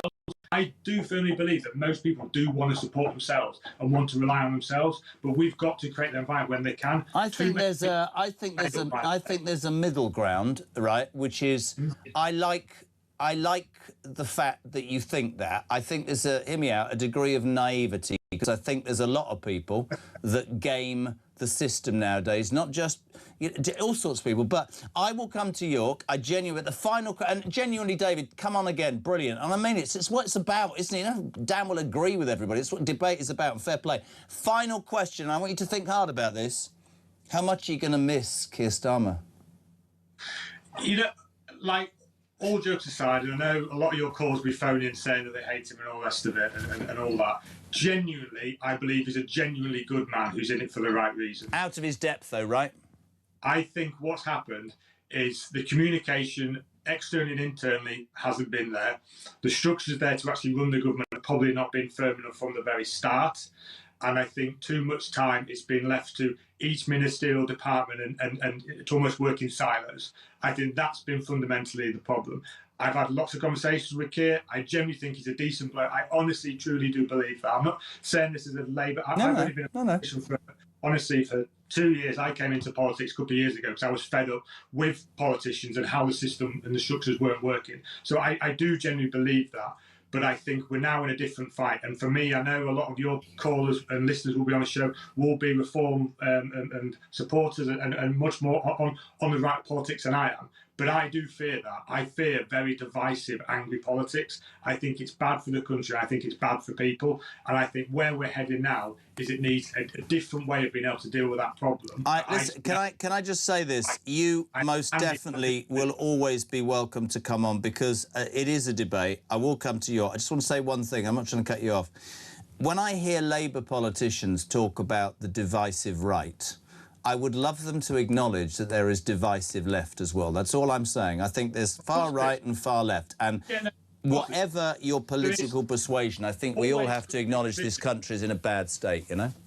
There's always going to be division, but what I see on the far right of things is real anger. And it's anger and it's division and quite frankly, I find it quite worrying. And I think that has gone way, way too far. Well, listen, I have to move, not because I'm trying to cut you off, but because they're telling me I've got 2 breaks. It is an absolute pleasure to have you on. David Scaife, Labour Mayor of York and North Yorkshire, will be back on this show. Talk breakfast. Alan, good morning. Morning, JK. Big Al from Swansea, yeah. Hope in your heart, you asked the question. Well, my only hope is Rupert Lowe, Nigel Farage, Ben Habib get round the table and sort their differences out for the greater good of this country. You know, the lefties now, the Greens, Lib Dems, Lib, they're all going to get together. They can't stick each other, but to get rid of the right, they're willing to form a pact. So, for the greater good, get this country back, because if in 2 years all these lefties get together, we have had, you think it's bad now? We have had it. With a delusional, open prisons, go to the police. Oh, what the hell is going on with these people? So that's, I hope, get on the table, boys, sort it out, and get this country going the right direction. Keep up the faith. Ta-ra.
Across the UK, on DAB+, on YouTube, on your mobile, and on your side. This is Talk. I watched him last night. He spent 7 minutes talking about Lemsip. 5 to 9. Great conversation, though. Peter Carbell every night from 7 on Talk. 0344 499 1000. We got time to just do some quick sport. Let's push the button, Big M, please. 90 minutes in 90 seconds. From The Sun. Justin Allen is the chief writer for The Sun's EFL. Justin, we ain't got much time. It's all about England, DR Congo tonight. I've just met Andy Goldstein from TalkSport in the toilet, who said to me, we'll be down 1-0, we'll score in the 88th minute, and then then it'll be penalties. Is he more realistic than the people who say, it'll be 3-0, be easy? I'm actually with Andy on this one, and for crying out loud, please not penalties. But Declan Rice, today on our back page, has actually said there's nothing to worry about. England have got the best group of penalty takers they've ever had. And as we know, penalties used to strike the fear of God into us, didn't they? And we've seen Germany and Holland knocked out on penalties by Paraguay and Morocco. Obviously, England have lost to Germany a couple of times, Argentina a couple of times. Shame about the Germans, wasn't it, yesterday in Holland? That was devastating, wasn't it? Boo, hoo, hoo, yeah. But, I mean, in terms of penalties, I mean, look at it. I mean, Harry Kane, Ivan Toney, Rashford, Saka, Gordon, Bellingham... Why don't we just bloody well play the game and win? Listen, if all those people are going, we'll win on penalties, if we can't beat DR Congo with respect... Here's my big issue, though, with Tuchel, and Gabby Abonhol was saying to me this morning, we came out of the same lift. If this goes wrong, Tuchel will be crucified over the fact that he didn't... I don't know how Lewis Hall and Terence Trent D'Arby, as they call him, are not on that plane. I think it's absolutely disgraceful. Seriously. Yeah, absolutely. And I'd even go further. I think Jared Barron should be there as well. And I know that might divide opinion. But no, Tuchel's selections have been questionable. And it's one of them, isn't it? If it comes off, he looks great. And if he doesn't, you know... But look at the draw. I mean, if we do win tonight, which we surely should, it's Mexico in the early hours of Monday morning, and then probably Brazil, and then most probably Argentina in the semis. Yeah, so we'll be going home in the quarterfinals, probably. But anyway, we have to keep the faith. How are you watching? Where are you watching? And how many beers are you drinking? I'm watching it down the pub, and I think at least 5 pints, 6 pints tonight, Jeremy, for sure. And then when the game starts... Listen, good man. The Sun Sport coverage of this is brilliant. Backpage day, penalty shootout. You're already writing about that. Thank you so much indeed. Justin Allen and, of course, TalkSport, our sister station. All the coverage you need on the countdown tonight to England, DR Congo. Come on, lads, please. I can't take much more. Breakfast!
crown is facing its gravest test in decades, and the royal tea from Talk is your front row seat.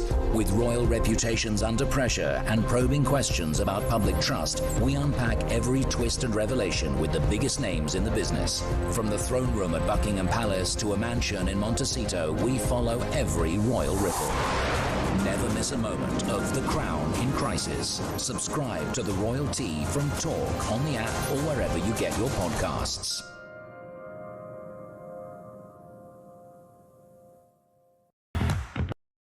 Across the UK, on DAB+, on YouTube, on your mobile, and on your side. This is Talk.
Across the UK, on DAB+, on YouTube, on your mobile, and on your side. This is Talk.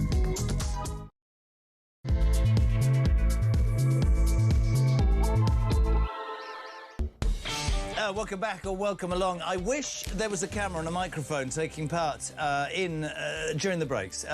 Christian is from Wales, has just received a lovely card from one of our Welsh listeners, and I said, what does that mean? He's explained it to me, and he said, the Welsh language is extraordinary. Do you know what they call a microwave? Poppity ping. Why? What? Anyway, welcome along, 0344 499 1000, text to 87222. What are you waking up to on Wednesday, the 1st of July? Well, poppity ping. You're waking up to, as every paper describes, the indefensible final act of our Prime Minister, the out-of-depth Prime Minister Starmer, who will be gone in 3 weeks. Yesterday, the long-awaited defence value review, basically. The military had said we need 28 billion, just to stand still. He eventually gave them 15, which means they're going to have to make cuts, which will make us even more indefensible.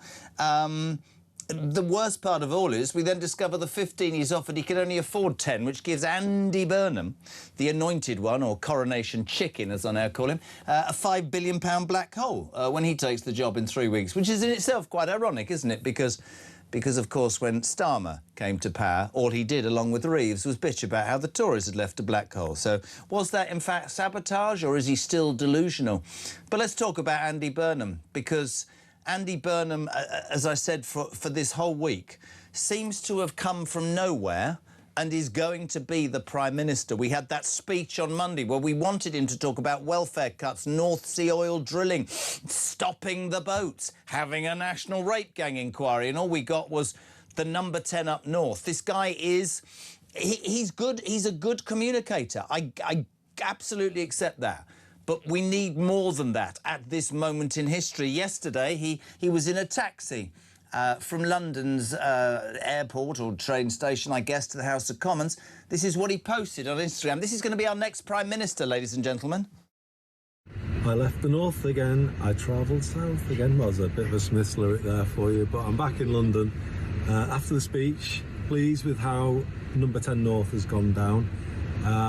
You know, what it'll mean in future is that everybody doesn't have to come down here to have a serious conversation with the government. If you think about it, a North Pole to the South Pole, it'll just make the country feel more balanced. I hope you're excited by it. I'm certainly excited by it. The whole idea is number 10 North is a conduit to get power out into the country, every single part of it, and get growth going everywhere. So yeah, come on everyone, get on board with it, and let's make it happen. Good growth in every postcode, hope in every heart. That's our mission. Hope in your heart, are you dreaming? Morning, Wayne. Good morning, Jezza. You keep playing that damn Andy Burnham video cloak thing, and it keeps hitting me. It's like, it reminds me of something. There's something so awkward and so unnatural and so just weird about that kind of message. And I was like, what does it remind me of? And then it hit me. If I go back to 2010, when technology was just starting to come really good, and then you give it to your parents, and they really didn't know what to do with it. And then they'll send you weird voice notes or just ramble, or they'll then sit there and send a random video. You know, that's what that is. That's that awkward, weird, chatting nonsense and not really knowing what he's doing. And apparently he's like the Messiah, and he's like, he has this great media training, and it just sounds weird. Well, you've upset me. My parents never sent those messages because they're dead. We'll say a very good morning to Talks International. They say, Isabel Oakeshott, is there hope in your heart? Are you dreaming? Is there hope in your heart? I pray. Is there hope in your Isabel Oakeshott? Because you brightened every single bleeding day. How about that? I mean, why don't you do that every morning? It gave me so much hope in my heart that I think we need a dose of Jezza singing every morning. Somebody said you sound worse than Dame Vera Lynn, and she's not around anymore. Thanks, Paul. Isabel, on a serious note, on an absolutely serious note, before we talk about Starmer, you said on Monday, and I get it, he's a better communicator. There's something about him. He's got the look of, well, Zelensky, many people seem to think. But this country right now, with all of its problems, doesn't need that powder puff. It needs fact. It needs acknowledgement that we've got real issues, doesn't it? I think it needs both. I think we're not in the mood at this point for another really dreary, process-led Prime Minister. And I think people will be pleased to have a new leader that is a bit more human. And, you know, we can mock his little singing and chatting in the back of his car or whatever. But personally, I do prefer it to that automaton Starmer's style. You know, no, I get that. But I get that. But as James said, it's no point in being a good communicator if what you're communicating is crap or much of the same as come before. It's not enough. It's like base level to be a good communicator, and then it gets you to 2 points out of 10 in an application to be Prime Minister of the UK right now. Being a good communicator only really gets you 1 point. Yeah. And, you know, looking the part maybe gets you another. And having good ideas is an awful lot more important. And this whole obsession with the North, you know, it feels like he's not quite come out of Mayor of Manchester mode. You know, most of the country isn't in those parts that he's obsessing about at the moment. The country's so much bigger than that. And, you know, I don't hear anyone, I mean, of course, admittedly, I'm based in London, move around the country a fair bit, but no one has said to me what I want from the next Prime Minister of the UK is to put more resources into the north. It's not even that for me. I would agree. It's one of the things that I felt Boris let us down massively on. I like the idea of levelling up. I worked for 15 years in Manchester. I think it's a disgrace sometimes, but simply putting a hub there and being there one day a week is not the answer. The answer, dear Labour friends, is to encourage investment and businesses to grow and industrial success, which comes from low interest rates. It comes from not increasing national insurance contributions on small businesses. It comes from low energy costs so business can survive, like start drilling and all that. It doesn't come from, oh, are you feeling good about this? The North Pole and the South. I lived in Manchester. I love Manchester. I love Manchester. I know Andy Burnham's... I've been there. But that doesn't deal with the issues that we have in this country. And I want more from him, Isabel. That's all I'm saying. And the British... I mean, yesterday I had a Labour MP saying to me, yeah, but he shouldn't, you know... The contest hasn't started yet. So because the contest hasn't started, you're saying he's not going to put meat on the bone, but he is being briefed by the Cabinet Secretary in the Civil Service. Yeah, I mean, that doesn't work. There's already been loads of effort to kind of create the appearance of power hubs in the north and shifting administrative stuff. I mean, the government has invested hundreds of millions in, for example, moving civil service departments of Whitehall that now have huge offices based in the north. Darlington, I think, isn't it? Darlington's one. I mean, kind of who cares? You know, this is not the kind of stuff that people talk about in the pub when they're talking about all the challenges that are facing the country and that there are in their lives. They don't say, well, you know, if only incoming Prime Minister Andy Burnham had a number 10 in the north, all my woes would disappear. It's like one thing, you know, if he was unveiling a whole range of things, great, make that 1 out of 10 of the things that you're doing. But it's not enough to, you know, give us hope in our heart, quite bluntly. It doesn't give me any hope in my heart. No, I'm with you. Let's talk about the other story that's on the front of every newspaper, and I don't need to keep repeating this. The performance, the defence review by Starmer yesterday, in essence, I don't know, 60% of what they needed, which means the MOD will have to make cuts, and then we discover it's not priced properly, and 5 billion will need to be found. We've heard rumours this morning that Andy Burnham knew about it, but he didn't know about the deficit. I think, don't know what you think, that just about summed up Keir Starmer's premiership. Just fudged, just appallingly not able to grasp the importance of the job. It's just so lame, isn't it? And made even more ridiculous by these rumours that he wants to apply for a job as head of NATO, you know, at a point where he's just walking out of the country, having woefully and manifestly failed to protect our borders.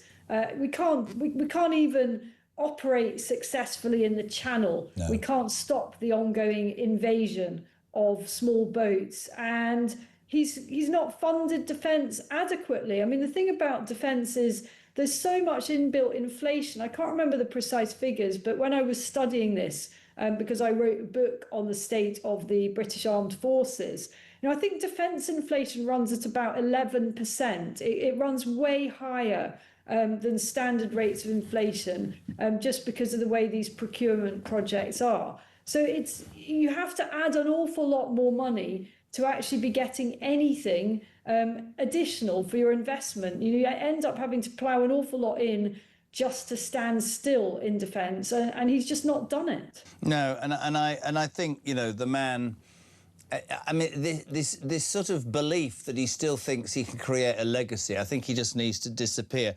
There's a couple of other stories that I want to throw at your way. Home Secretary Shabana Mahmood, in a quest to try and be popular with the left and the right, in fact everybody to do with the Labour Party, has this morning said it is fundamentally wrong that asylum seekers should be housed in modern luxury developments. That great story yesterday, great, appalling. 83 illegal migrants given £250,000 houses in Stoke Heath in Shropshire. Disgusting. However, the 83 are still moving into those 21 houses. That's just a policy. That's OK, I can't admit, but I'm going to have a new policy. How the hell does that look, Isabel, to your hard-working alarm clock Brits? Appalling, isn't it? I mean, it is just, it's genuinely grotesque, isn't it? Yeah. We have absolutely lost our minds with this stuff. You know, I was talking about the extent to which the NHS is being drained by all of this as well. And in Richard's constituency, so my fiancé Richard Tice, the MP for Boston and Skegness, a third of the mothers in the maternity unit in Pilgrim Hospital in Boston don't speak a word of English. They have to have translators. This is insanity. You know, we've spent the last week talking about crises in maternity services in the NHS. Well, of course, that's going to be exacerbated if the whole system is being exploited by people that either have no entitlement to NHS care or are so unable to integrate in the UK that they can't even speak our language. I'm so glad you brought it up. You're the first person that I've heard say that, and I've said it for a long time. You know, people will say the NHS, they'll talk about misuse of funds, they'll talk about people, you know, coming from abroad to have operations. There are hundreds of thousands of people that have come into this country illegally, have not paid for a system that gives it to everybody who are being given that treatment. That is a drain as well. I find Shabana Mahmood now is an interesting one because, of course, she's trying to placate Andy Burnham to keep her job, and the whole thing's an utter disaster. Another thing that I wanted to run by you. She's also under pressure today. I mean, honestly, these stories just keep coming and you end up wanting to headbutt the nearest one. I'm getting really stressed listening to this. I literally arrived back last night from the UAE for summer in the UK. I cannot wait. It's so gorgeous. The weather is lovely. I'm looking out at the Houses of Parliament. You know, I see the Union flag flying from Westminster. I had some hope in my heart. And then I've come on and it's just reminded me of all the things that are going so wrong. And I could weep. It is so bad. Well, you'll be crying by the end of these next two. Shabana Mahmood is also under pressure to close a legal loophole preventing the deportation of a Pakistani grooming gang leader, even though his British citizenship has been revoked. Shabir Ahmed, who was convicted of 30 child rape offences as part of that Rochdale grooming gang, cannot be thrown out of Britain because of an anomaly that exempts Commonwealth citizens who arrived before 1973 from being removed. He's released on Thursday. Let's forget about his victims and the children that he was part of raping. We're going to let him walk in our society. Madness. You know what other countries do? They just manhandle people onto planes and deport them, you know, and to hell with it all. That is how it works in many countries across the world. And, you know, sometimes in some cases, you just have to do stuff and, you know, you don't ask, you just seek forgiveness later. And I think we've got far too wrapped up in some of this stuff. In the end, we are a sovereign nation. We ought to be able to control who is and who isn't able to remain in our country. Can you take one more depressing story, having arrived for the British summer? Just. How competent do you think Rachel Reeves is? Well, that's easy. Not competent at all. Because there's been fury this morning. Watch Isabel's face. I'm going back to the UAE, as woke civil servants have decided to axe maths exams for jobs at the Treasury because it would be unfair on certain groups. People that can't add up, presumably. I've no idea. But you've got a chancellor who can't add up, but the civil service, the woke civil service is saying, you shouldn't get them to do maths tests. Some people might not be good at maths from other countries or with different languages, and that would be very unfair. Well, maybe Rachel Reeves needs to demonstrate how well she could do in these tests, and then we could take it from there. I'm sorry, I'm not having that from you, Oakeshott. You arrive here from another country, legally, and you're rude to our Chancellor. Let me tell you that she's got a message for you, Rachel Reeves. Go on, Rach, tell her. Well, I'm an economist. I studied economics. I got a master's in economics from the London School of Economics, and I worked as an economist at the Bank of England. Isabel, to respond to her? What can I say? I think the proof in how skilled she is the state of our economy, which is flatlining. You know, it never seems to inch more above about 0.1%, 1%, you know, growth. So, yeah, I mean, that's all the evidence you need, really, isn't it? Anyway, I started by singing you into Great Britain. You were very happy. Is there hope in your heart? Am I dreaming? And I've ended up depressing you with the news. You have. I'm not coming on again. I want to ask you a question without you getting offended. The beautiful flowers over your left shoulder, did you buy them when you arrived, or did Tice have them there already? He had them there. He's really good at that stuff. He's really good. He tidied up and there were flowers. You know what women say when a man buys them flowers, don't you, Isabel? No, I don't get My it. wife always goes, "What have you done?" Whenever I buy her flowers. Listen, thank you so much as ever. You're brilliant. We love you. Enjoy London and everything that goes with it. And we'll speak to you tomorrow. Isabel Oakeshott talks international editor back in the United Kingdom for summer. It's 9:20. We're live across the UK. Julia here from 10 o'clock, Ian Collins from 1, and Kevin O'Sullivan from 4 o'clock this afternoon. So many people have messaged, and I'm going to do them. Jezza, Burnham is not a good communicator. A good communicator allows his ideas to be questioned and tested by a journalist. That's true. Morning, Jez. This whole Burnham saga is nothing more than a modern-day Shakespeare drama. So much backstabbing and changing of allegiance after the plotting of Haig, Powell and Rayner over the past year. I'm thinking we should call this coup the scorn of the number 10 women, says John in Hampshire. Morning to Enid. Has Zoom not reached London yet? That idiot Burnham says he doesn't want everyone to have to travel down there. God help us all. Sean, morning, Jez. Can somebody tell Burnham the job of a Prime Minister goes beyond Manchester? What next? Number 2, USA, number 10, USA, number 10, The Hague, number 10, Kiev? I feel this could be a disaster. Can't wait for the first PMQ, says Sean in Somerset. Paul, why doesn't Burnham ask the producers of Coronation Street if he can use one of the houses on the street as his new number 10 Downing Street? Here's a secret for you. Have you got any Coronation Street fans in? Right. You ever been to the street itself in Manchester? Because it was next door. The houses are only 2 foot high. Did you know that? And you go, how the hell? Because you film up. That's a genuinely true story. Film next door to them for 10 years. Nobody gives it to us. Jez, the government telling us they're getting asylum seekers out of expensive hotels and putting them in less expensive houses of multiple occupancy. My understanding is these hotels were given 5- and 7-year contracts. Are we willing to believe that the government, says Paul in Fife, will not be valuing and honouring those contracts? Yet more money down the toilet. Liz in Southampton. Morning, Jez, they're loving it. Regarding Burnham's taxi chat, what a load of unintelligible crap. Nothing will ever change or get any better until the whole sad Labour Party are gone forever. Keith, morning, Jez. You haven't picked up on the hope in your heart being part of Liverpool's You'll Never Walk Alone. I thought Burnham was an Everton fan. Come on, you irons. Keith from Watford. To be honest, Christian said that this morning. Leslie, you've got a nice singing voice, Jeremy. Did you ever swing? Did you ever swing in the choir? Oh. That didn't come out right. Did I ever sing in a choir? No, I can't sing. I can sing in the shower. Dave's in Dorset. Why did I do that? Football, the so-called beautiful game. Pah, never been to a football ground, never will. Can't abide it all. No doubt there will be pictures of people crying when we lose. If football was that good, why is it only on the back pages of newspaper, says Dave in Dorset. It's on the front page today, you miserable git. Hello, come on, Jez. Perhaps Andy Burnham could repay Starmer for the $5 billion black hole by removing the Labour whip. Starmer could return to his old friends, Jeremy Corbyn and Diane Abbott, in the dusty corner of the House of Commons chamber. Chris Dully, I'm sorry.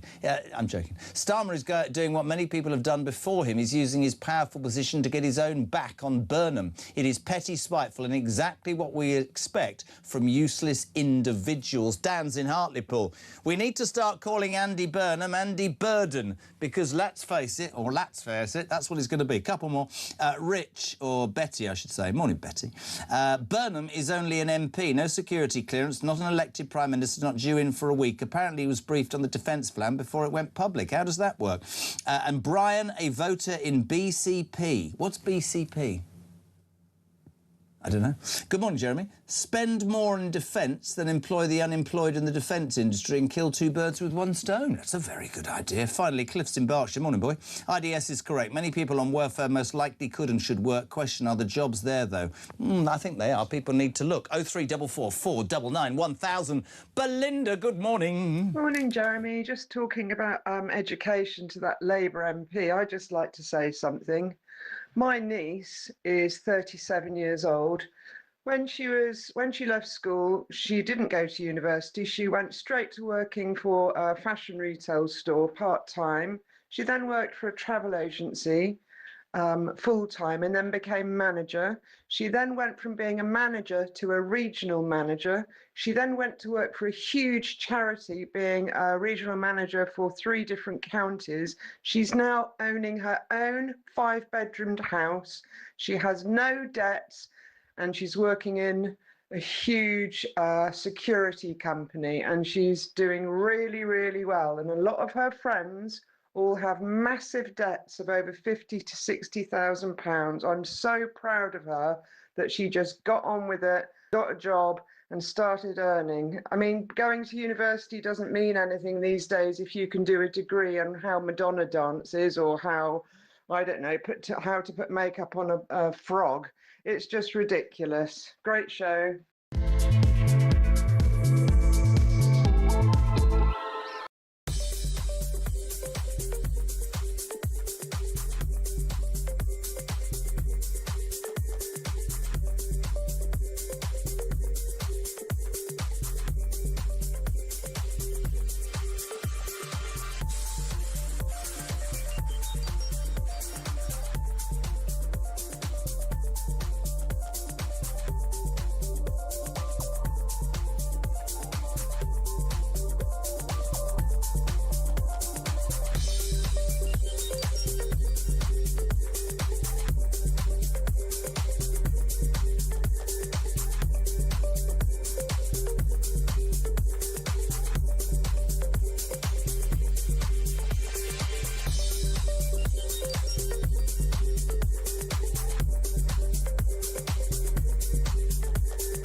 We've got some breaking news that has just come in. TalkSport have announced a brand new partnership in a developing story. We hear they've created So Good Lager right in time for football's big summer. Just in, we're hearing that So Good Lager will be pouring pints across all O'Neill's pubs and some of the best sports pubs across the UK. With the big kickoff just around the corner, you can find out where to get your hands on a fresh pint of So Good Lager at talksport.com/lager.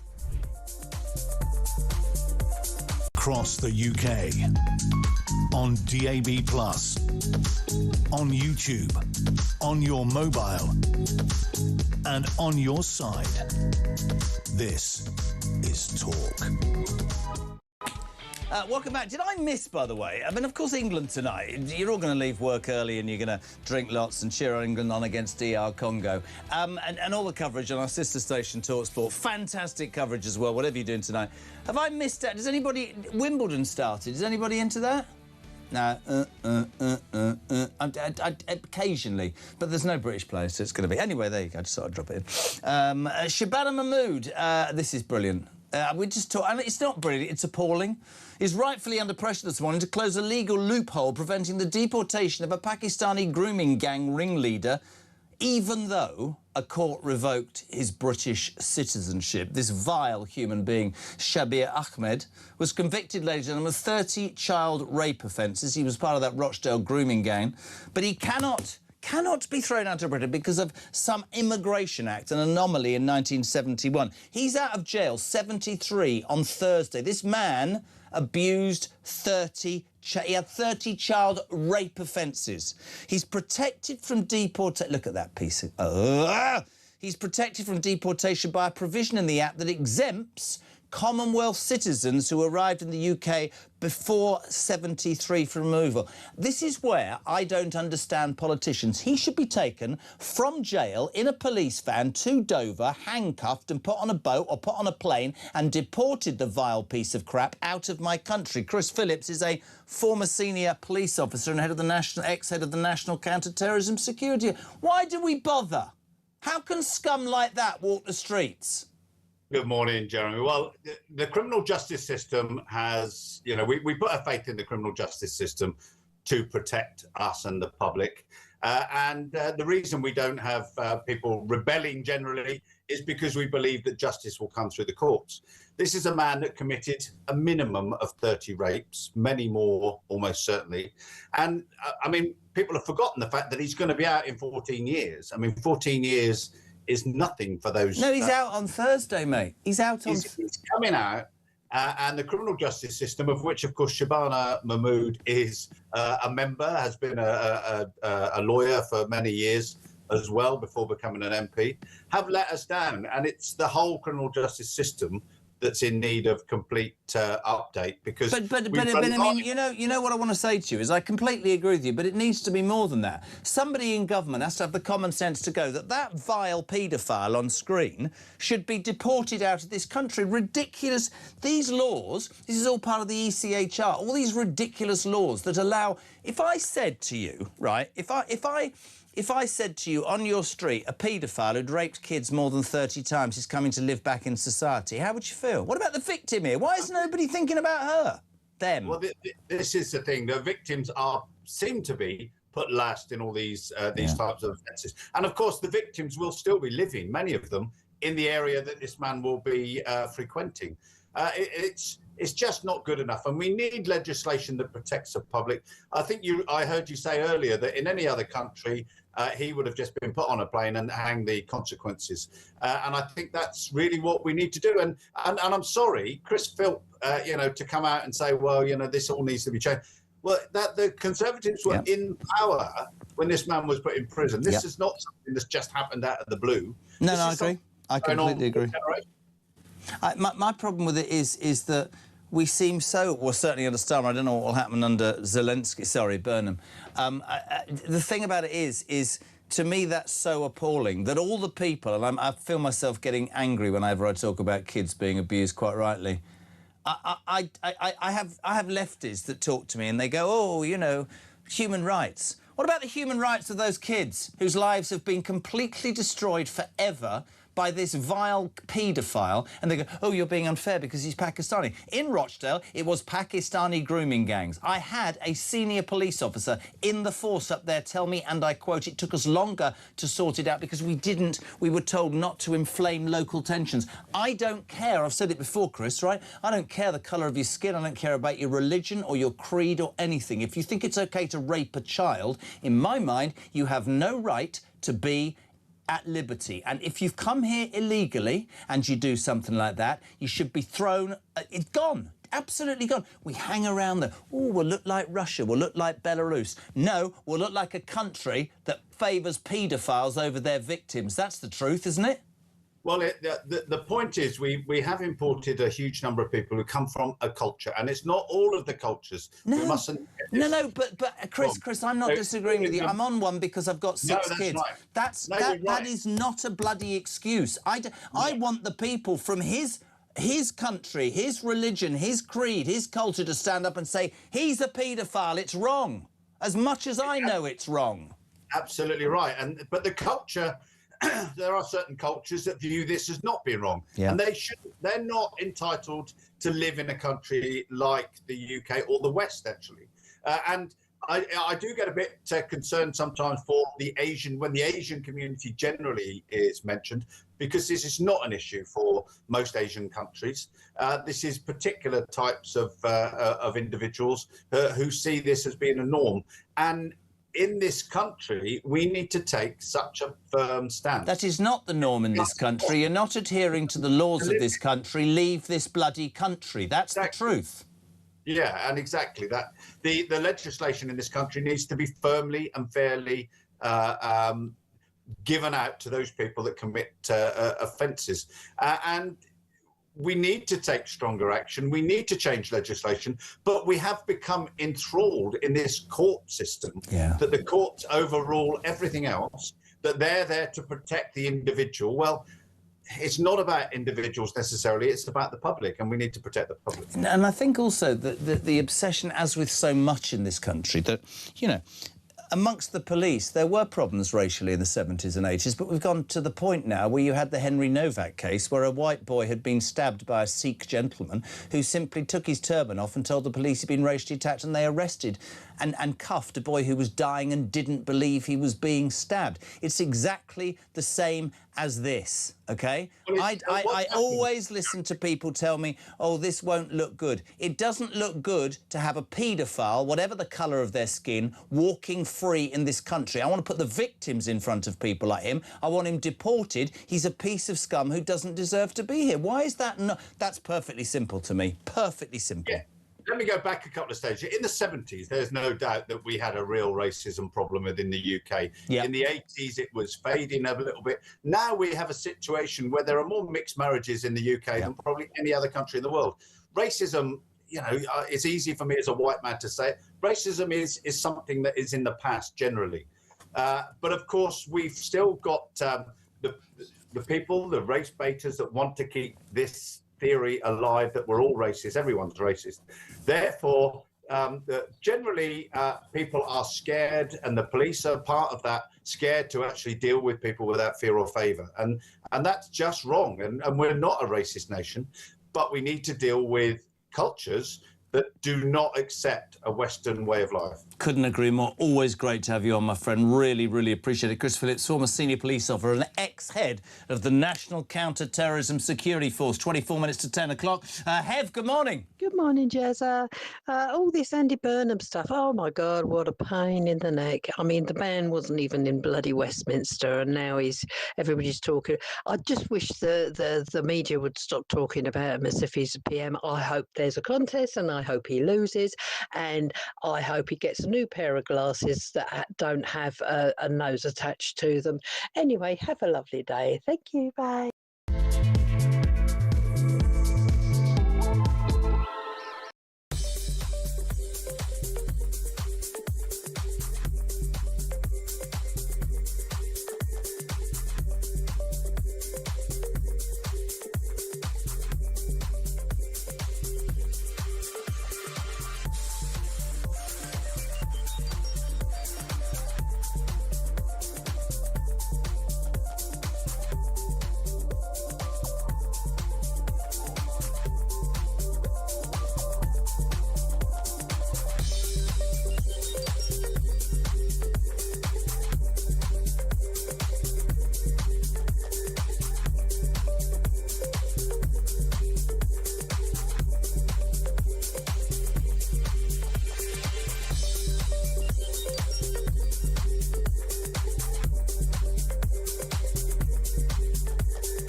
Across the UK, on DAB+, on YouTube, on your mobile, and on your side.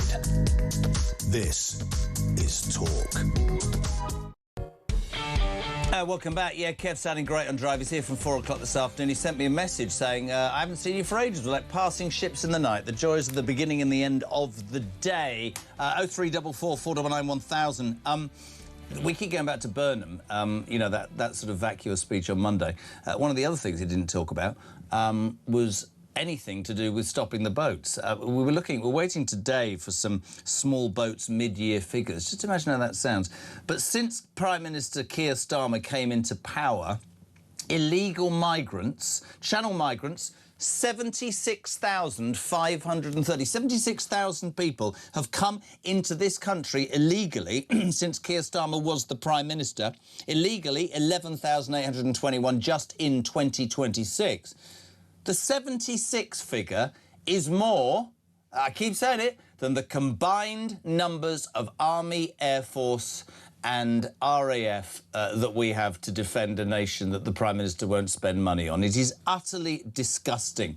This story will never go away. From that are other stories like the one yesterday where the Sun broke, great piece of journalism, Julia Attlee it was, who discovered that 83 asylum seekers, and illegal asylum seekers, were set to move into 21 brand new build homes costing £250,000 each in Stoke Heath in Shropshire. And although today Mahmood says, oh, that's not going to happen again, those 83 are moving into those houses, brand new, subsidised by you, the taxpayer. I know a lot of people go, oh, stop moaning. Stop moaning? No, we'll just pay our taxes and go to work and get hot and get absolutely sod all and they'll get a brand new house. Doesn't make any sense. Tony Smith is former head of the UK Border Force. Morning, Tony. How are you? Morning, Jeremy. I'm good, thanks. Do you know, I was listening to you the other day and I was driving and I love the bones of you, but I thought to myself, is this ever going to change? All it is people say, oh, well, you know, there's no will or there's no training or there's no money or the fundamental issue is, I think we're getting to a point, Tony, right?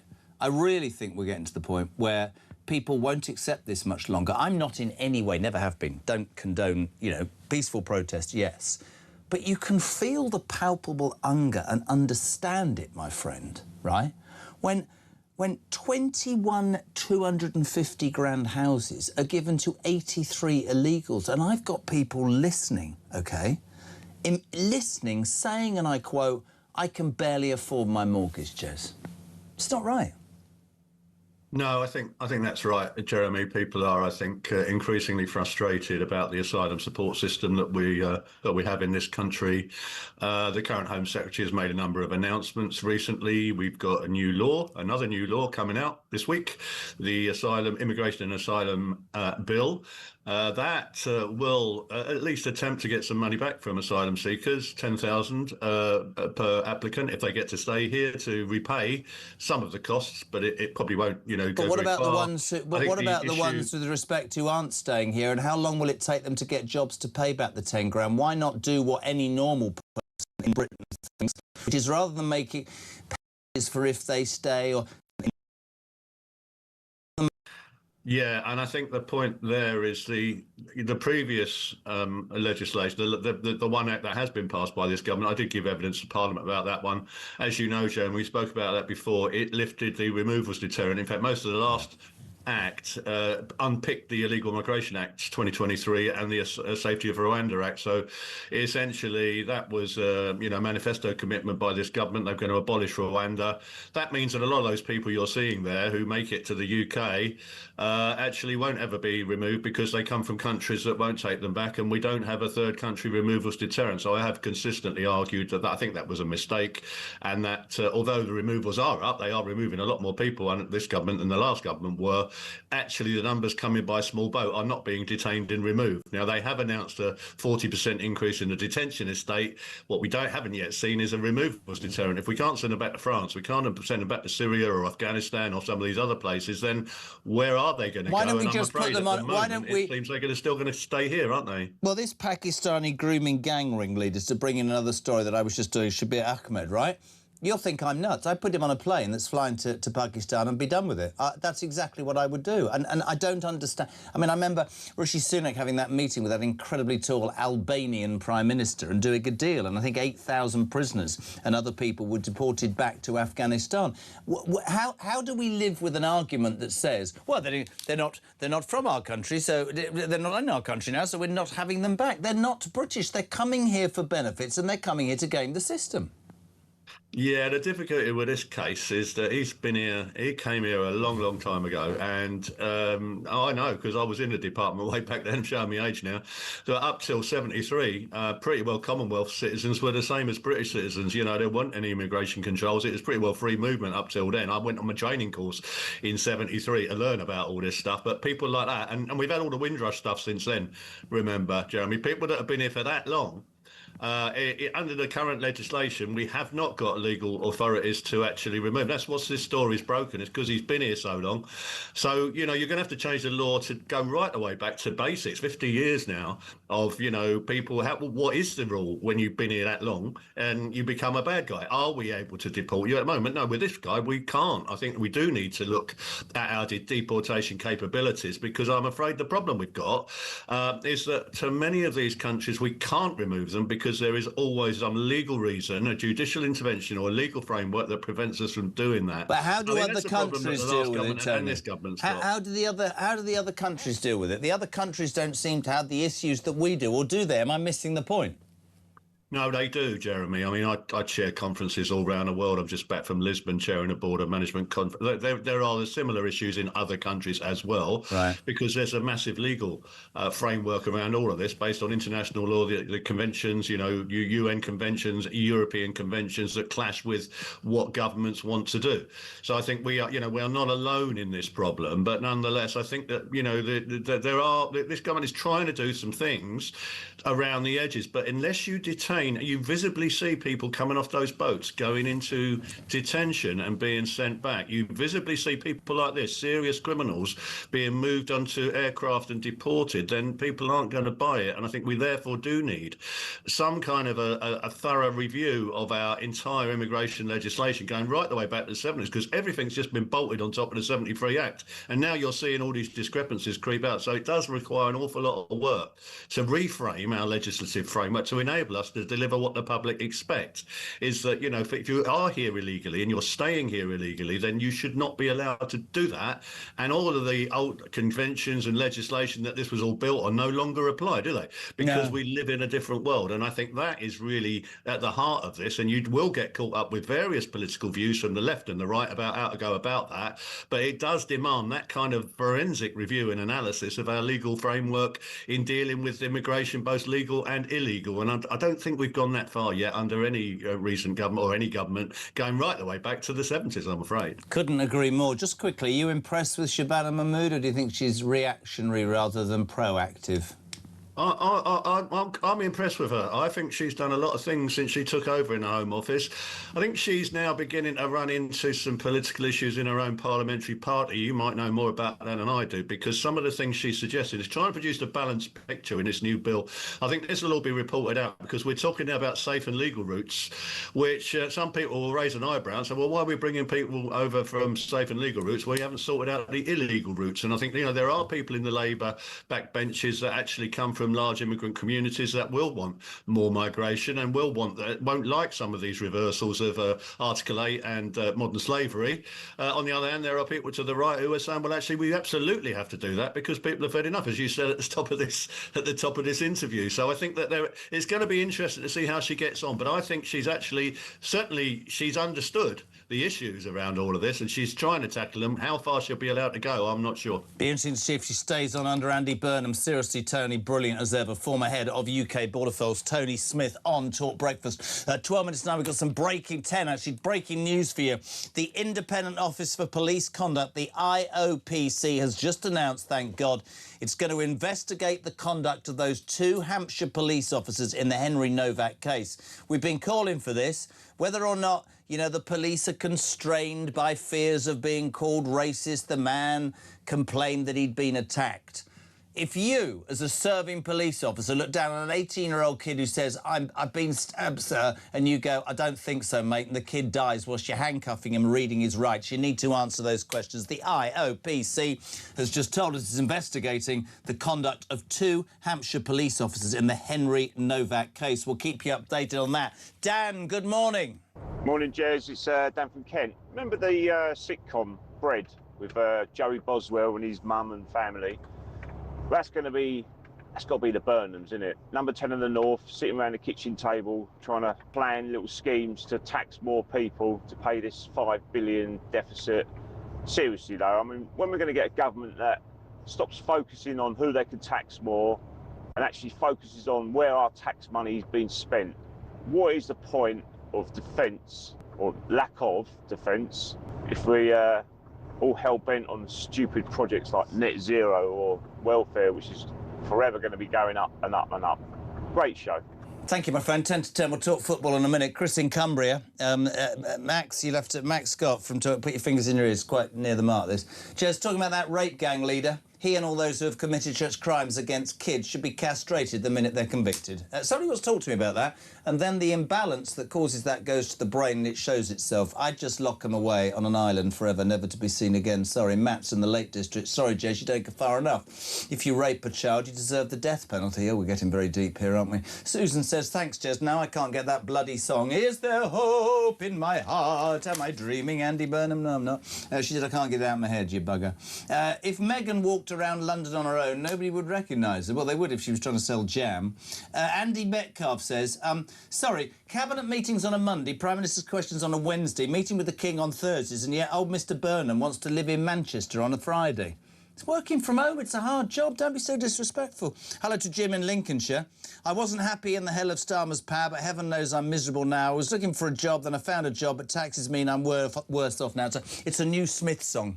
Have you, Max, welcome to Talksport. Have you seen Andy Burnham in the back of the cab? No. Do you want to see it?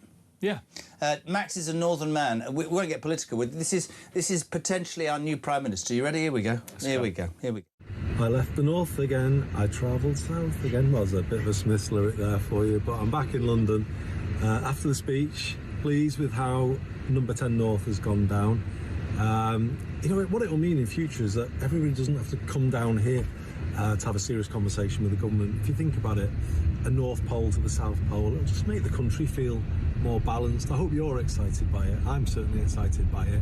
The whole idea is number 10 North is a conduit to get power out into the country, every single part of it, and get growth going everywhere. So yeah, come on everyone, get on board with it, and let's make it happen.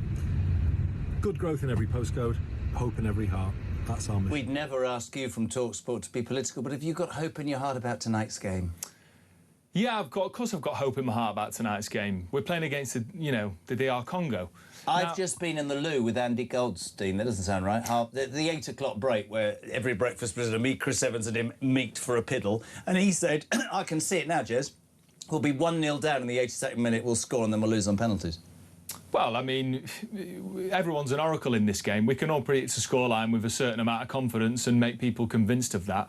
Look, that could happen. Of course it is, because we've seen against Ghana, we've seen against Panama, but when teams park the bus and play in a low block, it's really difficult for anybody, but particularly England, to break that down. I think Thomas Tuchel has, in terms of his messaging, Jeremy, this week has got it bang on, because he's not tried... What he said is, we don't expect glamorous football against a side that all they're going to try and do is limit England. Expect glamorous football to come out when we play against sides that want to play their own way and try and win the game. When will that happen? Because we'll be out the tournament. Well, we won't be out the tournament necessarily, Mr Doom and Gloom, or World Cup Scrooge over here. I love this kid. We could I well love play. This kid. Shall I tell you what? Am I allowed to tell him? Of course you can. This kid here, right, and I will support this kid, and I'm allowed to call him kid because he probably is. I'm 33. You still could be my kid. I was on a train once, and I was sitting there minding my own business. I was in first class, I will admit. Or no, I wasn't in first class. There was no first class. And this guy who was really drunk and a bit of a troublemaker started leering at me. And I looked to my left, and there was Max on his way, I think, to Glastonbury. And now another festival down south. All 6'8" of him, and he protected me. He was very sweet, and you're a great broadcaster. I'm not doom and gloom. I'm just old enough to have been bloody depressed. Well, look, I get it. You know, there'll be people listening saying, Max, why are you being so positive? It's not doom and gloom, it's realistic. And if England get knocked out tonight or against Mexico in the round of 16... tomorrow morning if they get knocked out. Well, I'll take my medicine, but I wouldn't be surprised. All I'm trying to say is Thomas Tuchel's messaging is right. Yeah. It's almost impossible to play glamorous football against a side that parks the bus. Would France play glamorous football against the DR Congo? It would certainly look less glamorous, but it wouldn't be great. And I'm not here trying to say at all, Jeremy. I'm not a snake oil salesman. France are better than England. Yeah. France if England play France, we'd probably beat them 1 out of 10. But I think, I'm just saying, if we do get France in the final, because they're on the other side of the bracket, we have to get there in the first place, I do think that Thomas Tuchel has more in his locker, more in his arsenal, to pull that out of the bag and get that 1 out of 10. I can see us beating Mexico. I can actually see us beating Brazil. I can actually see us beating Argentina and making it to the final. I'm very frustrated. No, but Gabby to me this morning at Bonhor, and he said it to me, and he's right. He said, when this goes wrong, or if this goes wrong, Tuchel will be hung out to dry by not taking a right back. That is I don't understand a man who's had that much experience, that much success, that much time, hasn't taken a right back. Rightly massive, so. massive if there is a stick to beat Thomas Tuchel with, for my money, it's not about the fact that he's not English. He can't do anything about that. He's been given the job. It's not about the fact that he doesn't sing the national anthem. Fine. I'm not bothered about that. I just want to win the cup. Yes, it's about the fact that he's already made his biggest mistake. He cannot row back on that. He had one opportunity when Tino Livramento was sent home. We spoke about it with Harry Redknapp last week. He brought Trevor Chalobah. Now look, Trevor Chalobah is a decent centre-back, although Chelsea want to sell him. Como in Italy are interested, so he's not exactly climbing up the ladder, and he's left at home Real Madrid's right-back. Now, say what you want. I can hear the people listening now telling me, well, he can't defend. Well, he's Real Madrid's right-back, guys. Lewis Hall, sorry.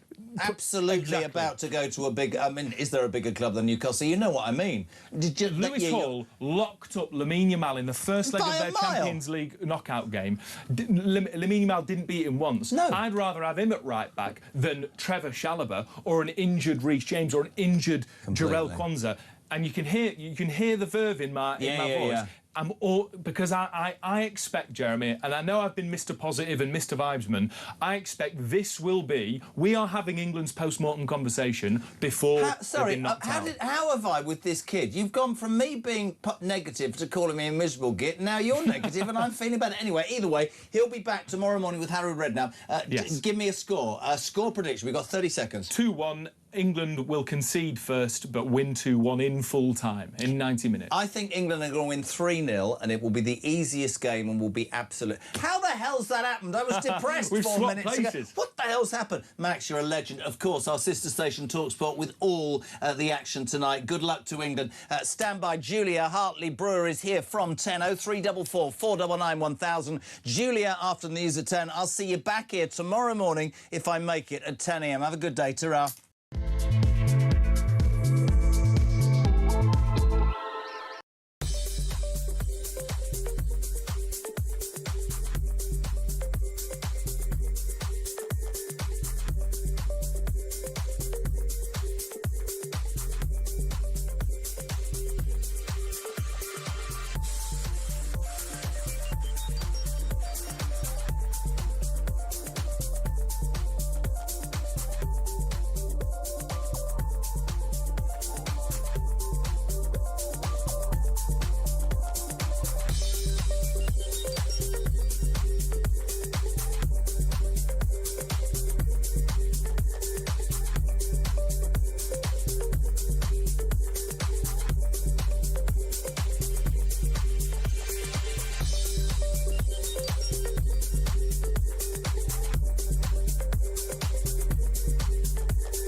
There was two things on that manifesto. One was a picture of Keir Starmer and the way